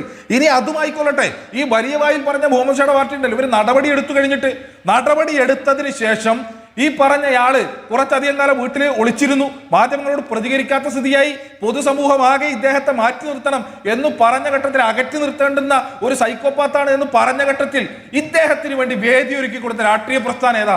ആ രാഷ്ട്രീയ പ്രസ്ഥാനം ചോദിച്ചു കഴിഞ്ഞാൽ മുഹമ്മദ് ഷാ പറയും, അയ്യോ ഞാൻ നിയമവിദഗ്ധനാണെന്നേ പറയും. ഈ മുഹമ്മദ് ഷാ ഇത്ര ഉത്തരവാദിത്ത ബോധമുള്ള ഈ പറഞ്ഞ വലിയ വായിൽ വർത്തമാനം പറഞ്ഞ മുഹമ്മദ് ഷായുടെ രാഷ്ട്രീയ പ്രസ്ഥാനമാണ് ഉദ്ഘാടകനായി വിളിച്ചു വരുത്തിയത്. അതോടൊപ്പം തന്നെ അതിജീവിതയുടെ ഐഡന്റിറ്റി പുറത്തുവിട്ട KPCC ജനറൽ സെക്രട്ടറി സന്ദീപ് വാര്യരുടെയുണ്ട്. സന്ദീപ് വാര്യർക്കെതിരെ ആ പാർട്ടി എന്ത് നടപടി എടുക്കണമെന്ന മുന്നണിയിലെ ഭാഗമായ ലീഗ് ആവശ്യപ്പെട്ടു എന്നൊരു ചോദ്യം കൂടി നിൽക്കുകയാണല്ലോ. അങ്ങ് രണ്ടിനും കൂടി മറുപടി പറയൂ. എനിക്ക് വ്യക്തമായ അഭിപ്രായം ഇതിനകത്തുണ്ട്. എന്റെ അഭിപ്രായങ്ങളെ പിന്നെ രാഹുൽ മാങ്കൂട്ടത്തിന് നടപടി എടുക്കുന്നതിന് മുമ്പ് എനിക്ക് അഭിപ്രായങ്ങൾ ഇതിനെ കുറിച്ചുണ്ട്, വ്യക്തമായ അഭിപ്രായം പറഞ്ഞിട്ടുണ്ട്. അത് സ്മൃതിക്ക് അറിയാവുന്നതാണ്. ഇതൊന്നും അല്ലല്ലോ ഇഷ്യൂ. അതിജീവിതയുമായി ബന്ധപ്പെട്ട വിഷയത്തില് നമ്മൾ ചർച്ച ചെയ്ത് മുന്നോട്ട് കൊണ്ടുപോകുമ്പോൾ അതിന്റെ ബെനഫിഷ്യറി അതിജീവിതയല്ല. അതിജീവിത അഫക്റ്റഡ് ആകുന്നുണ്ട്. നമ്മൾ ഓരോ വ്യക്തിയായിട്ട് നമ്മളൊന്ന് മാറിയാൽ മതി. അങ്ങനെ വരുമ്പോൾ ചർച്ച, ഞാനിപ്പോ ഇന്ത്യ വിഷന്റെ ആദ്യത്തെ ചർച്ചയിലിരുന്ന ഒരാളാണ്. ഇതുവരെ അന്ന് രാഷ്ട്രീയ ചർച്ചയ്ക്ക് വരുന്ന കാലമല്ല, അന്ന് മുതൽ ഇന്ന് വരെ ഒരുപാട് ചാനലും ഒരുപാട് ചർച്ചയ്ക്ക് ഇരുന്ന ഒരാളാണ്. ഒരിക്കലും ഞാൻ അതിന്റെ മര്യാദ വിട്ട് സംസാരിക്കാത്ത ഒരാളാണ്. പിന്നെ ദിലീപ് കേസുമായി ബന്ധപ്പെട്ട് ചർച്ച വന്നപ്പോൾ ഞാൻ മനോരമ ചാനലിൽ ഇരിക്കുമ്പോൾ ഞാൻ ഒരിക്കൽ പറഞ്ഞു, ചർച്ച നമുക്ക് കൂടെ സ്റ്റോപ്പ് ചെയ്യേണ്ടതുണ്ട്, കാരണം ഇത് പോകുന്ന ഡയറക്ഷൻ കുഴപ്പത്തിലാണ്. അതിന് ഒഫൻസ് 228 ആണ്, IPC 228 ഒഫൻസ്. ഞാൻ അതിന്റെ ഇത് അയച്ചു തരാം. പിന്നെ ഇന്നലെ മിനിഞ്ഞാന്നുമായിട്ട് ചർച്ചകളിൽ രാഹുൽ ഈശ്വർ അവരോ അല്ലെങ്കിൽ വേറൊരാൾ മാത്രമൊന്നുമല്ല, ചില ചാനലുകളിലെ ആങ്കർമാർ തന്നെ ബെയിൽ ആപ്ലിക്കേഷൻ എടുത്തു വായിച്ചിരുന്നു. വേണമെങ്കിൽ ഞാൻ അയച്ചു തരാം, അത് വായിക്കാൻ പാടില്ല എന്ന് ഞാൻ പറഞ്ഞു. ഇന്ന് ഈ ചർച്ചയ്ക്ക് വിളിച്ചപ്പോഴും ഞാൻ അതിനകത്ത് പരിമിതി കൊണ്ട് ചർച്ചയ്ക്ക് വന്നിരിക്കുന്നതിന് ക്രൈം എടുത്തു കഴിഞ്ഞു എന്ന് എന്നോട് വിളിച്ചയാളോട് പറഞ്ഞയാളാണ്. അതിന് ലിമിറ്റേഷൻസ് ഉണ്ട് നമുക്ക് ചർച്ച ചെയ്യുന്നതിന്. കാരണം ഒരു ഇൻവെസ്റ്റിഗേഷനും നടക്കുന്നു, അതിനൊപ്പം ഒരു ട്രയലും നടക്കേണ്ടതുണ്ട്. അവിടെ ഏതെങ്കിലും തരത്തിൽ നമ്മൾ ചർച്ചകൾ ലീഡ് ചെയ്ത് മുന്നോട്ട് കൊണ്ടുവന്നത് നല്ലതല്ല. പോലീസ് ഡിസ്ക്ലോസ് ചെയ്യാൻ പറയുന്ന മീഡിയ, ഇനിയിപ്പോ പോലീസ് ഇന്നത് ഡിസ്ക്ലോസ് ചെയ്യണം, ഇൻവെസ്റ്റിഗേഷൻ ആവശ്യമാണെന്ന് പോലീസ് പറഞ്ഞാൽ 72 വായിച്ചു നോക്കൂ. പോലീസ് പറഞ്ഞാൽ നിങ്ങൾക്ക് ഡിസ്ക്ലോസ് ചെയ്യാം, അത് ഡിസ്ക്ലോസ് ചെയ്യണം, മാൻഡേറ്ററി ആണ്. അത് പറയുന്നില്ലെങ്കിൽ നമുക്ക് വായി തോന്നുന്നത് പറയാൻ കഴിയില്ല, നമുക്ക് പറയാൻ പറ്റില്ല. ഒരു നിയന്ത്രണവുമില്ലാതെ സൈബർ ലോകത്ത് ഇങ്ങനെ എല്ലാം ഡിസ്ക്ലോസ് ചെയ്യുന്നവരെ കുറിച്ചാണ് നമ്മൾ ചർച്ച ചെയ്തുകൊണ്ടിരിക്കുന്നത്. അത് പറയാതെ പോകാൻ പറ്റില്ല അഡ്വക്കേറ്റ് മുഹമ്മദ് ഷാ. ഈ കാലത്ത് അത് പറഞ്ഞേ പറ്റൂ. അങ്ങ് പറയുന്ന സാങ്കേതികത്വമാണ്, അങ്ങ് പറയുന്ന സാങ്കേതികമായി ശരിയുമായിരിക്കാം. പക്ഷേ മിണ്ടാതിരിക്കുക എന്നുള്ളതല്ല അതിജീവിതയ്ക്കൊപ്പം എന്നുള്ളതിന്റെ തെളിവ്. നമ്മളിരിക്കുന്ന പ്ലാറ്റ്ഫോം അപ്ലിങ്കിങ് ആൻഡ് ഡൗൺലിങ്കിങ് ലൈസൻസ് കൊടുത്തിരിക്കുന്ന ഒരു പ്ലാറ്റ്ഫോമിലാണ് നമ്മൾ ഇരിക്കുന്നത്. ആ പ്ലാറ്റ്ഫോമിന് അതിൻ്റെതായ പരിമിതികളുണ്ട്, അവിടെ ഇരുന്ന് പറയുന്നതിന് പരിമിതികളുണ്ട്. അതല്ലാതെ സോഷ്യൽ മീഡിയയ്ക്ക് നിയന്ത്രണമില്ലാത്തതിന് ലെജിസ്ലേഷൻ വേണമെന്ന് പറയുന്ന ആൾ തന്നെയാണ് ഞാൻ. സോഷ്യൽ മീഡിയയിൽ നിയന്ത്രണമില്ലാത്ത ഇത് മാത്രമല്ല, വലിയ വർഗീയ വിദ്വേഷങ്ങൾ പ്രചരിപ്പിച്ചിട്ട് അക്രമവും കലാപവും ഉണ്ടാക്കുന്നുണ്ട് സോഷ്യൽ മീഡിയയിൽ കൂടെ. അപകടകരമായ കാര്യങ്ങളാണ്. അതിന് നിയന്ത്രണം വരുത്തേണ്ട നിയമങ്ങൾ ആവശ്യമാണ്. അത് സെൻട്രൽ ഗവൺമെന്റ് കൊണ്ടുവരേണ്ട നിയമമാണ്. അത് അടിയന്തരമായി വേണ്ടതാണ്. അതിജീവിതയുടെ കാര്യത്തിൽ തൽക്കാലം സെക്ഷൻ 72 ഉള്ളത് കൊണ്ട് IT ആക്ട് വെച്ച് നമുക്ക് പ്രൊട്ടക്ട് ചെയ്യാം. പക്ഷെ നമ്മൾ സൂക്ഷ്മത കാണിക്കണം. ഈ ചർച്ചയുടെ എന്ന ഭാഗം ഞാൻ ഗൗരവത്തോടെ എടുക്കുന്നു അഡ്വക്കേറ്റ് മുഹമ്മദ് ഷാ. പക്ഷേ ഇത് മിണ്ടാതിരിക്കുക എന്നതല്ല അതിനുള്ള പോംവഴി എന്നാണ് എന്റെ ഒരു അഭിപ്രായം. ശ്രീ എ സജീവൻ അങ്ങയുടെ പേരെടുത്ത് പറഞ്ഞുകൊണ്ട് അങ്ങേക്ക് ഇതിൽ പ്രതികരിക്കാം. ശരി, ശ്രീ എ സജീവൻ അങ്ങേക്ക് പ്രതികരിക്കാം. എനിക്ക് അതിനുശേഷം ഷാനിബയിലേക്കും പോകാം. ഒന്നാമത്തെ കാര്യം, മുഹമ്മദ് ഷാ എന്തിനാണ് എൻ്റെ പേര് എനിക്ക് സന്തോഷമാവെന്ന് പറഞ്ഞതെന്ന് എനിക്ക് മനസ്സിലായില്ല. കാരണം ഞാനിതൊരു രാഷ്ട്രീയ പാർട്ടിയുടെ അദ്ദേഹം പറയുന്ന ബെനിഫിഷ്യറി എന്ന് പറയുന്ന ആരായാലും അതിനൊപ്പം നിൽക്കുന്ന ആളൊന്നുമല്ല. പറഞ്ഞോളൂ മുഹമ്മദ് ഷാ പറഞ്ഞു എനിക്ക് സന്തോഷം തോന്നേണ്ട കാര്യം എന്താണെന്നുള്ളത്. ഞാൻ പറഞ്ഞതിന്റെ കാരണം ഇതാണ്. അങ്ങ് പറഞ്ഞു കോൺഗ്രസ് പാർട്ടിയില് ഒരു കാര്യത്തിൽ കൺസിസ്റ്റന്റ് ആയ നിലപാടില്ല. അല്ല, ഞാൻ ഒറ്റ വാക്ക്, ഞാൻ പറഞ്ഞ വാക്ക് ഞങ്ങൾ മനസ്സിലാക്കാൻ വേണ്ടി പറയാം. കോൺഗ്രസ് പാർട്ടിക്ക് കൺസിസ്റ്റന്റ് ആയ നിലപാടില്ല എന്നും CPM-ന് കൺസിസ്റ്റന്റ് ആയ നിലപാടുണ്ടെന്ന് പറഞ്ഞപ്പോ അത് സജീവൻ അത് ഇഷ്ടപ്പെടുന്നുണ്ടെങ്കിൽ തെറ്റാണ്. കാരണം കൺസിസ്റ്റന്റ് ആയ നിലപാട് പാടില്ല ചില കാര്യങ്ങളിൽ. പത്മകുമാറിനെ പുറത്താക്കണമെന്ന് ആർഷോ എഴുന്നിട്ടെന്ന് പറയണം. അത് പറയാതിരിക്കുന്നതാണ് തെറ്റ്. ആരെയാണ് അത് നല്ലതാണെന്ന് പറഞ്ഞാല് നിങ്ങൾക്ക് ഇഷ്ടപ്പെടുന്നുണ്ടോ? ശരി, അത് നല്ലതാണോ? അത് ആ വിഷയത്തിൽ അത് ശരിയായിരിക്കാം. പക്ഷെ നമ്മൾ ശരി, ശ്രീ എസ് സജീവൻ പറഞ്ഞോളൂ. അല്ല, ഞാൻ ചോദിക്കട്ടെ ഒറ്റ കാര്യം. മുഹമ്മദ് ഷാ പറഞ്ഞ അനുസരിച്ചാണെങ്കിൽ എനിക്ക് സന്തോഷം തോന്നണമെങ്കിൽ കോൺഗ്രസ് പാർട്ടി പറയുന്നതിൽ കൺസിസ്റ്റൻ്റ് ആയിട്ട് നിലപാടില്ലാത്തതുകൊണ്ട് എനിക്ക് സന്തോഷം തോന്നേണ്ടതാണോ, അല്ലെങ്കിൽ CPM എടുക്കുന്ന നിലപാടിൽ കൺസിസ്റ്റൻസി ഉണ്ട് എന്നുള്ളതാണ് സന്തോഷം. അതെനിക്ക് എൻ്റെ വിഷയമേ അല്ല. ഞാനിവിടെ പറഞ്ഞ കാര്യം, മുഹമ്മദ് ഷാ ഇവിടെ സെക്ഷൻ 72-ൻ്റെ കാര്യം പറഞ്ഞു. നമ്മൾ ആരെങ്കിലും ഈ അതിജീവിതയുടെ പേരോ അല്ലെങ്കിൽ അവരെ സൂചന നൽകുന്ന അവരാരാണെന്ന് സൂചിപ്പിക്കുന്ന എന്തെങ്കിലും കാര്യമോ ഇവിടെ ആരും പറഞ്ഞില്ലല്ലോ. സ്മൃതി പറഞ്ഞില്ല, ഇവിടെ ആർഷോ പോലും ഇത്തരം കാര്യങ്ങൾ ആരും പറഞ്ഞില്ലല്ലോ. ഇതിപ്പോൾ നമ്മളെന്താണ് ഇവിടെ ചർച്ച ചെയ്തിട്ടുള്ളത്? ഇങ്ങനെ വെളിപ്പെടുത്തിയ ഈ അതിജീവിതയെ സൂചിപ്പിക്കുന്ന രൂപത്തിൽ, അവർ ജോലി ചെയ്ത സ്ഥാപനത്തെ സൂചിപ്പിക്കുന്ന രൂപത്തിലൊക്കെ വെളിപ്പെടുത്തിയത് തെറ്റാണ്. അതായത് സെക്ഷൻ 72 അനുസരിച്ച് തെറ്റാണ് എന്നാണ് നമ്മൾ പറയുന്നത്. ആ പറയുന്നത് പറഞ്ഞില്ലെങ്കിൽ എന്താ കാര്യം? ഇത് പറയുന്ന ആളുകൾ, ഇപ്പം ഇവിടെ മുഹമ്മദ് ഷാ ചെയ്യേണ്ടിയിരുന്നത് ഈ പറഞ്ഞ ആളുകളുണ്ടല്ലോ, ഇതാരും, ഞാനിത് നേരത്തെ രംഗത്ത് വന്ന് പറഞ്ഞിട്ട് അതിന് ന്യായീകരണമായി വന്നതല്ല. സ്മൃതി പറഞ്ഞില്ല, ആർഷോ പറഞ്ഞില്ല, ആരും പറഞ്ഞില്ല. ഇവിടെ ഇത് പറഞ്ഞ ആളുകൾ അത് പറഞ്ഞത് തെറ്റാണ്, അങ്ങനെ പറയാൻ പാടില്ലായിരുന്നു. അവരിപ്പോഴും ആവർത്തിച്ചുകൊണ്ടിരിക്കുകയാണിത്. ഇപ്പം ഈ കേസെടുക്കപ്പെട്ട ആളുകളൊക്കെ ഇല്ലേ, അവരൊക്കെ ഒരു പാർട്ടിയുടെ അല്ലെങ്കിൽ ഈ പാർട്ടിക്ക് വേണ്ടിയൊക്കെ ഇതേപോലെ വലിയ ക്രിമിനൽ പ്രവർത്തനം നടത്തിക്കൊണ്ടിരിക്കുന്ന ആളുകളാണ്. ആ പാർട്ടിയെ തകർക്കുന്നതാണ്. നമ്മളിപ്പോൾ യഥാർത്ഥത്തിൽ ആ പാർട്ടിയിലെ പ്രധാനപ്പെട്ട നേതാക്കൾ പോലും ഭയക്കുന്നു ഇതിൽ ശക്തമായ നിലപാട് പറയാൻ എന്നുള്ളതാണ്. കാരണം ഈ സൈബർ കൂട്ടം ഏത് തരത്തിലാണ് ആക്രമിക്കുന്നത് പറയാൻ പറ്റില്ല. കാരണം പ്രതിപക്ഷ നേതാവിനെ വരെ വെറുതെ വിടാത്തവരാണ്. അറ്റ്ലീസ്റ്റ് ആ പാർട്ടിയില് ഒരു തെറ്റിനെ തെറ്റാന്ന് വിളിച്ചു പറയുന്നുണ്ട്. ആർഷോയുടെ പാർട്ടിയിൽ തെറ്റാണെങ്കിലും ഞങ്ങൾ പിന്തുണയ്ക്കുമെന്ന് പറയുന്ന ഒരു വ്യത്യാസമുണ്ട്. സജീവൻ അത് അപ്രീഷിയേറ്റ് ചെയ്യണം. അല്ല, നമ്മൾ അത് അങ്ങനെ പറഞ്ഞിട്ടാണ് തുടങ്ങിയത്. ശ്രീ തുടക്കത്തിൽ അതെടുത്തതിനെ നമ്മൾ പിന്തുണച്ചുകൊണ്ടാണ് സംസാരിച്ച് തുടങ്ങിയത്. സ്മൃതി രമയുടെ കെ രമയുടെ കാര്യമൊക്കെ പറഞ്ഞത് തന്നെ ഇത് കാര്യമാണ്. ഞാൻ കെ രമയുടെ കാര്യം ഒന്നും എടുത്തിടാത്ത അത് ആ വിഷയത്തിലേക്ക് ചോദ്യം പോയില്ല എന്നുള്ളതുകൊണ്ടാണ്. നമുക്ക് CPM ചെയ്ത തെറ്റുകളെ അല്ലെങ്കിൽ CPM നടത്തിക്കൊണ്ടിരിക്കുന്ന പ്രവൃത്തികളെ ന്യായീകരിക്കേണ്ട കാര്യമില്ല. പക്ഷേ ഇത് വളരെ കുറച്ച് ദിവസങ്ങളായിട്ട് ഒരു സ്ത്രീക്കെതിരെ, ഒരു അതിജീവിതക്കെതിരെ അതിഭീകരമായ രൂപത്തിൽ ആക്രമണം ഉണ്ടാകുമ്പോൾ നമ്മളൊക്കെ ഇതൊക്കെ നടന്നുകൊട്ടേ എന്ന് പറഞ്ഞ് ചിരിച്ചിരിക്കുകയാണോ വേണ്ടത്? ഏതായാലും ഈ സെക്ഷൻ 72 പേടിപ്പിച്ചുകൊണ്ട് ഞാൻ ചിരിച്ചില്ല. കാരണം ഇത് തെറ്റാണെങ്കിൽ തെറ്റ് എന്ന് പറയേണ്ടത് എൻ്റെ കടമയാണത്, സോഷ്യൽ കമ്മിറ്റ്മെൻറ്റിൻ്റെ ഭാഗമാണ് എന്ന് ഞാൻ വിചാരിക്കുന്നു. ശരി, ഷാനിബ അലി, അഭിഭാഷിക എന്ന നിലയ്ക്കും ഒരു സ്ത്രീ എന്ന നിലയ്ക്കും കൂടി ഇതിൽ അഭിപ്രായം പറയണം. ഒരു അതിജീവിത ഉണ്ടാകുമ്പോൾ ഏത് തരത്തിലാണ് അതിജീവിതയാകുന്നതാണല്ലോ നമ്മൾ ചർച്ച ചെയ്തുകൊണ്ടിരിക്കുന്നത്. ആ വിഷയം മിണ്ടുകയേ ചെയ്യരുത്, മിണ്ടിക്കഴിഞ്ഞാൽ അത് അവർക്ക് ദോഷം ചെയ്യും എന്ന രൂപത്തിൽ എങ്ങനെ കാണാൻ സാധിക്കും? നമ്മളിത് മിണ്ടാതിരുന്നാൽ അപ്പുറത്ത് മിണ്ടിക്കൊണ്ടേയിരിക്കുന്നവരുണ്ട്. അത് മിണ്ടിക്കൊണ്ടേയിരിക്കുന്നു എന്ന് പറയുന്നവർ വെറുതെ മിണ്ടുകയല്ല, അവരെവിടെയാണ്, അവരെന്തു ചെയ്യുന്നു, അവരുടെ വിവാഹ ജീവിതം എത്ര കാലം ഉണ്ടായിരുന്നു, എല്ലാ കാര്യങ്ങളും അവരുടെ ചിത്രങ്ങളടക്കം വീഡിയോകളടക്കം പ്രചരിപ്പിച്ചുകൊണ്ടാണ് ഒരു സംഘം പ്രവർത്തിക്കുന്നത്. അതപ്പോൾ ഒരു വശത്ത് നടക്കുമ്പോൾ നമ്മളിത് ഗൗരവത്തോടെ മിണ്ടാതിരിക്കാൻ, നമ്മൾ മിണ്ടിക്കഴിഞ്ഞാൽ പ്രശ്നമാണല്ലോ എന്ന രൂപത്തിൽ നിൽക്കാൻ പറ്റുമോ ഷാനിബ? ഒറ്റ കാര്യം പറഞ്ഞോട്ടെ സ്മൃതി, ഈ ചർച്ച പൊളിറ്റിക്കലി ഒരാൾക്ക് ബെനിഫിറ്റ് ആണ് എന്ന് പറയുന്നത് പോലെ തന്നെ ഈ ചർച്ച നടക്കാതിരിക്കുന്നതും ഒരു പൊളിറ്റിക്കൽ ബെനിഫിറ്റ് ആണ്. അപ്പൊ ഈ രണ്ട് ആരോപണങ്ങളും ഈക്വൽ ഫൂട്ടിങ്ങിൽ വേണം നമ്മൾ എടുക്കാൻ. ഈ ചർച്ച നടക്കണമെന്ന് പറയുന്നതും ഈ ചർച്ച നടക്കരുതെന്ന് പറയുന്നതും പൊളിറ്റിക്കലാണ്. അതിൽ പൊളിറ്റിക്കൽ അല്ലാത്ത വേറെ ഒരു പക്ഷവുമില്ല. സെക്ഷൻ 72 പ്രകാരം നമ്മൾ അതിജീവിതയുടെ റൈറ്റ്സ് വയലേറ്റ് ചെയ്യപ്പെടുമ്പോൾ അതിനെപ്പറ്റി ചർച്ച ചെയ്യരുതെന്നല്ല സെക്ഷൻ 72 പറയുന്നത്. സെക്ഷൻ 72 എന്താ പറയുന്നത്? അതിജീവിതയുടെ ഐഡന്റിറ്റി ഡിസ്ക്ലോസ് ചെയ്യരുതെന്നാണ്. ഈ ചർച്ചയിൽ ഇതുവരെയും എവിടെയാണ് ഐഡന്റിറ്റി ഡിസ്ക്ലോസ് ചെയ്യപ്പെട്ടിട്ടുള്ളത്? എവിടെയാണ് നമ്മൾ അതിജീവിത എന്ന് 10 തവണ പറഞ്ഞാൽ അവരുടെ ഐഡന്റിറ്റി ഡിസ്ക്ലോസ് ചെയ്യപ്പെടുന്നില്ല? പിന്നെ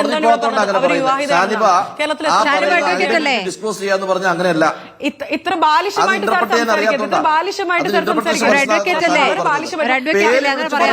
സംസാരിച്ചുകൊണ്ടിരുന്നത് ഒരു ചർച്ചയുടെ ഒരു ചർച്ചയിലും ഞാൻ മാന്യത ലംഘിച്ചിട്ടില്ല എന്ന് പറയുന്ന സാറ് തന്നെ, ഒരു ചർച്ചയിലും ഞാൻ മാന്യത ലംഘിച്ചിട്ടില്ല എന്ന് പറഞ്ഞ സാർ തന്നെ ഞാൻ എന്റെ ഒരു പോയിന്റ് പറഞ്ഞുകൊണ്ടിരിക്കുമ്പോ സാർ ഞാൻ ഈ ചർച്ചയിൽ എവിടെയാണ് സാർ ഒന്ന് പറയാമോ? ഈ ചർച്ചയിൽ എവിടെയാണ് എനിക്ക് പ്രായമോ പ്രാക്ടീസോ കുറവായിരിക്കും. ഈ ചർച്ച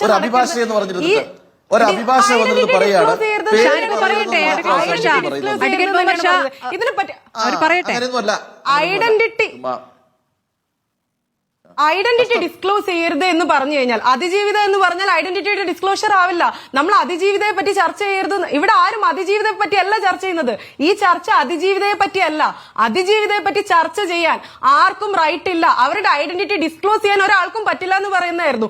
ഇത്രയും ബാലിശമായിട്ട് ഇതിനെ എതിർക്കുന്ന ആളായിരുന്നു ഈ ചർച്ചയ്ക്ക് വരാൻ പാടില്ല. Prints or publishes the name or any matter which may make known the identity. Name or any matter which may known. എന്ന് പറഞ്ഞാൽ എന്താ? ഇതാണ് പറഞ്ഞത്. പേര് പറഞ്ഞോ, ഐഡന്റിറ്റി പറഞ്ഞോ, എവിടെയാണ് പറഞ്ഞിട്ടുള്ളത്? ഈ ചർച്ച നിർത്തണമെന്ന് പറയുന്നത് കൃത്യമായ പൊളിറ്റിക്കൽ അജണ്ടയാണ്.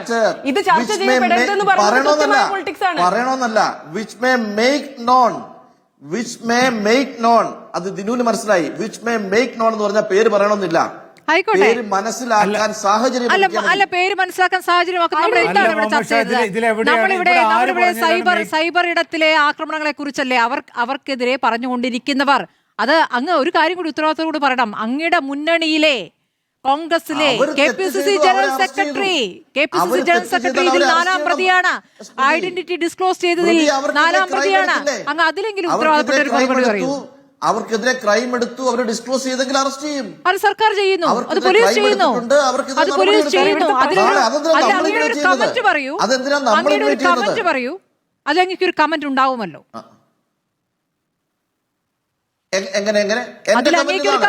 ഒരു കംപ്ലൈന്റ് കിട്ടിയാൽ ആ കംപ്ലൈന്റ് അലിഗേഷൻ നോക്കുക, അതിന്റെ വെറാസിറ്റി നോക്കുക, അത് നടപടി എടുക്കുക.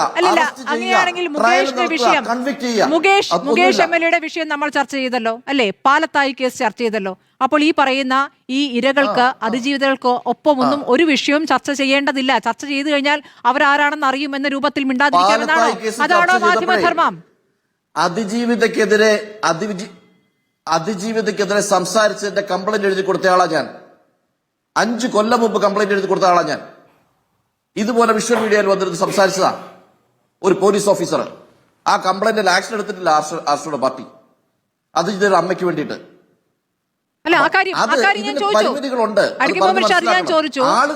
അതാണ് KK രമയുമായി ബന്ധപ്പെട്ട പരാതികളിൽ ഇപ്പോഴും KK രമയെ ആക്രമിച്ചുകൊണ്ട് സൈബർ ഇടത്തിൽ ആക്രമണങ്ങളുണ്ട്. അതിൽ നടപടിയെടുത്തിട്ടുണ്ടോ എന്ന ചോദ്യം ഞാൻ നേരത്തെ ആർഷോട് ചോദിച്ചതാണ്. നമ്മൾ ചോദിക്കുന്നുണ്ട്. അങ്ങ് വൈകി വന്നതുകൊണ്ടാണ് ആ ചോദ്യം അവിടേക്ക് ഉണ്ടായിട്ടുണ്ട്. അതിനർത്ഥം ഇത് മിണ്ടാതിരിക്കുക എന്നല്ലല്ലോ. ഞാൻ കേട്ടു. അല്ല, സ്മൃതി ചോദിച്ചില്ല എന്ന് ഞാൻ പറഞ്ഞില്ല. ഞാനത് കേട്ടു. ഞാൻ ഫോണിൽ കാണുന്നുണ്ടായിരുന്നു. അത് കേട്ടു. നിങ്ങൾ ചോദിച്ചു എന്നുള്ള ഞാൻ സത്യമായിട്ട് പറയുന്നു, അതല്ലാതല്ല പറയുന്നത്. പക്ഷേ നമ്മൾ ചർച്ച ചെയ്യുന്ന പോയിന്റിൽ ആരൊക്കെ വന്നിരുന്ന് എന്തൊക്കെ പറയുമെന്ന് അറിയില്ല. അവിടെ വന്ന് പ്ലാറ്റ്ഫോം ഒരുക്കിയിട്ട് ഒരാൾക്ക് പറയാൻ അനുവാദം കൊടുക്കുന്നു എന്നത് ബുദ്ധിപരമല്ല. അത് 72 ഒഫൻസിലേക്ക് ലീഡ് ചെയ്യും. അങ്ങനെ ഒരു കാര്യത്തിൽ ഒരാൾ വന്ന് പറഞ്ഞാൽ ആ പ്ലാറ്റ്ഫോം മൊത്തം അതിന് ഉത്തരവാദിയാണ്. അല്ലെങ്കിൽ ഓരോരുത്തർ ഇൻഡിപെൻഡന്റ് ആയിട്ട് ഡിസോൺ ചെയ്യണം. ഞാൻ ഇതിനോട് യോജിക്കുന്നില്ല എന്ന് പറഞ്ഞ് ഇറങ്ങി പോകണം. അല്ലെങ്കിൽ അവർ പ്രതിയാകണം. അല്ലെങ്കിൽ അതിനെ അക്സെപ്റ്റ് ചെയ്തു അർത്ഥം. അന്വേഷണം നടത്തിയിട്ട് പിന്നെ പറയട്ടെ അയാൾ യോജിച്ചോ ഇല്ലോ എന്ന്. അങ്ങനല്ലേ പറയാൻ പറ്റുള്ളൂ. ഒരു പ്ലാറ്റ്ഫോമിൽ വിളിച്ചു. അങ്ങ് പറഞ്ഞതുപോലെ ലൈസൻസ് ഇല്ലാതെ പ്രതികരിച്ചത് രാഹുൽ ഈശ്വർ മാത്രമാണ്. രാഹുൽ ഈശ്വർ അങ്ങനെ ഒരു പ്രതികരണം നടത്തിയ ഘട്ടത്തിൽ തന്നെ ഞാൻ തടഞ്ഞിരുന്നു എന്റെ ചർച്ചയിൽ. അത് പിന്നീട് അദ്ദേഹത്തിന്റെ തന്നെ യൂട്യൂബിലൂടെയാണ് വിളിച്ചു പറഞ്ഞത്. അതിനാണ് ഇപ്പോൾ കേസ് വേറെയും അയച്ചു തരാം. ഞാൻ സ്മൃതിക്ക് വേറെ അയച്ചു തരാം. ഞാൻ ഇന്നലെ പിന്നെ ഞാൻ കണ്ടത് ഞാൻ അയച്ചു തരാം. ഡിസ്ക്ലോസ് ചെയ്ത രീതി ഞാൻ അയച്ചു തരാം. ശരി, അപ്പോൾ സന്ദീപ് വാര്യർക്കെതിരെ എന്ത് നടപടി എടുക്കണമെന്നാണ് അങ്ങ് പറയുന്നത്? അതുകൂടി പറഞ്ഞിട്ട് നമുക്ക് അവസാനിപ്പിക്കാം. എടുത്തു കഴിഞ്ഞില്ലേ? ക്രൈം എടുത്തില്ലേ? പാർട്ടി എടുക്കുന്ന നടപടി മുന്നണിയുടെ ഭാഗമായി പറയാനുള്ള കാര്യമാണ്. പാർട്ടിയുടെ നടപടിയാണ് ചോദിച്ചത്, പോലീസിന്റെ ആക്ട് അല്ല. പോലീസിന്റെ ആക്ഷനെ കുറിച്ചല്ല. പാർട്ടി എടുത്ത നടപടി എടുക്കാൻ ഒരു അലിഗേഷനിൽ ഒരു ക്രൈം മാത്രം ഇത് എന്തായി പറയുന്നത്? ഇത്തരം ഒഫൻസസിന് അലിഗേഷൻ കൊടുത്തു. ഞാൻ അദ്ദേഹത്തിന്റെ ഫേസ്ബുക്ക് പോസ്റ്റ് മൊത്തം നോക്കിയപ്പോ ആ ഫേസ്ബുക്ക് പോസ്റ്റ് വെച്ച് നോക്കുമ്പോൾ അതിനകത്ത് ഒഫൻസ് ഡിസ്ക്ലോസ് ചെയ്യണമെന്നുണ്ടെങ്കിൽ കംപ്ലൈന്റ് കാണണം. ആ ഒഫൻസ് എവിടെയാണ് ഡിസ്ക്ലോസ് ചെയ്തതെന്ന് അറിയണം. ഒഫൻസ് ഡിസ്ക്ലോസ് ചെയ്തിട്ടുണ്ടെങ്കിൽ ക്രൈം തന്നെ നിൽക്കുകയുള്ളൂ. അതാണ് അതിന്റെ പൊസിഷൻ. ഇപ്പൊ ഒരു കംപ്ലൈന്റ് അവരുടെ മാരിറ്റൽ സ്റ്റാറ്റസ് അതിനെപ്പറ്റി ഒന്നും പറഞ്ഞില്ല എന്നാണോ? അങ്ങ് കണ്ടില്ലേ ആ പോസ്റ്റ്? അങ്ങീ പറഞ്ഞ ഇപ്പോൾ നമ്മളെ പഠിപ്പിച്ച ആ കാര്യത്തിൽ ഏറ്റവും പ്രധാനപ്പെട്ട ഒരു കാര്യം അതിലുണ്ടല്ലോ. ഞാൻ ഈ പോസ്റ്റ് വേണമെങ്കിൽ അല്ല, ഞങ്ങൾ അത് വായിച്ചിരുന്നു തുടക്കത്തിൽ. അത് മുഴുവൻ വായിക്കണമെന്നില്ല. പോസ്റ്റ് ഞാൻ കണ്ടു. ആ പോസ്റ്റ് വായിച്ചു കഴിഞ്ഞാൽ അത് പറഞ്ഞ കാര്യത്തിലേക്ക് തന്നെ വരികയും ചെയ്യും. ഞാൻ ആ 2 പോസ്റ്റും ഇവരുടെ പോസ്റ്റ് നോക്കി മറ്റേ അയാൾ അത് ഷെയർ ചെയ്തതിന്റെ പോസ്റ്റ് നോക്കി അതിനകത്ത് ഒഫൻസ് നിൽക്കുമെന്നുള്ളത് നോക്കി. അതിനകത്ത് ഒഫൻസ് നിൽക്കണമെങ്കിൽ കുറച്ച് ബുദ്ധിമുട്ട് വരും. അത് നോക്കിക്കോട്ടെ, നിങ്ങളുടെ ക്രൈം എടുക്കട്ടെ, ഇൻവെസ്റ്റിഗേഷൻ നടത്തട്ടെ. ശരി, ഇൻവെസ്റ്റിഗേഷൻ നടത്തിയിട്ട് ഐഡന്റിറ്റി ഡിസ്ക്ലോസ് ചെയ്തിട്ട് അത് പോവോ ഇല്ലോ നോക്കണം. ശരി. ഇപ്പൊ മറ്റേത് വരുമെന്ന് എനിക്ക് ഉറപ്പാണ്. ദിനു വേഗം. ശരി, ദിനു പെട്ടെന്ന് ദിനു വേഗം പറഞ്ഞോളൂ.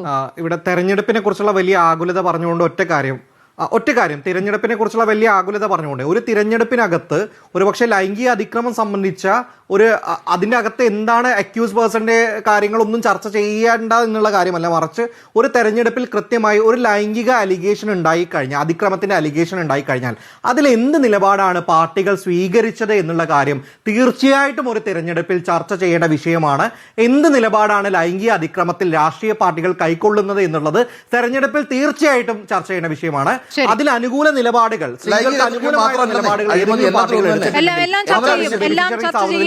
അതിന്റെ തോത് ഏത് രൂപത്തിൽ എന്നുള്ളത് ജനം അളന്നുകൊള്ളും. ശ്രീ മുഹമ്മദ് ഷാ അത് അളന്നുകൊള്ളും.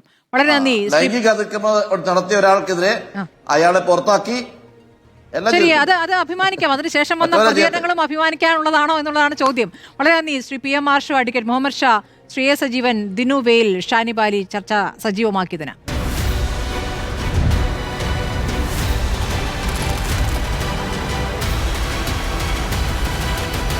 ഡിബേറ്റ് വിത്ത് സ്മൃതി പരുത്തിക്കാട്.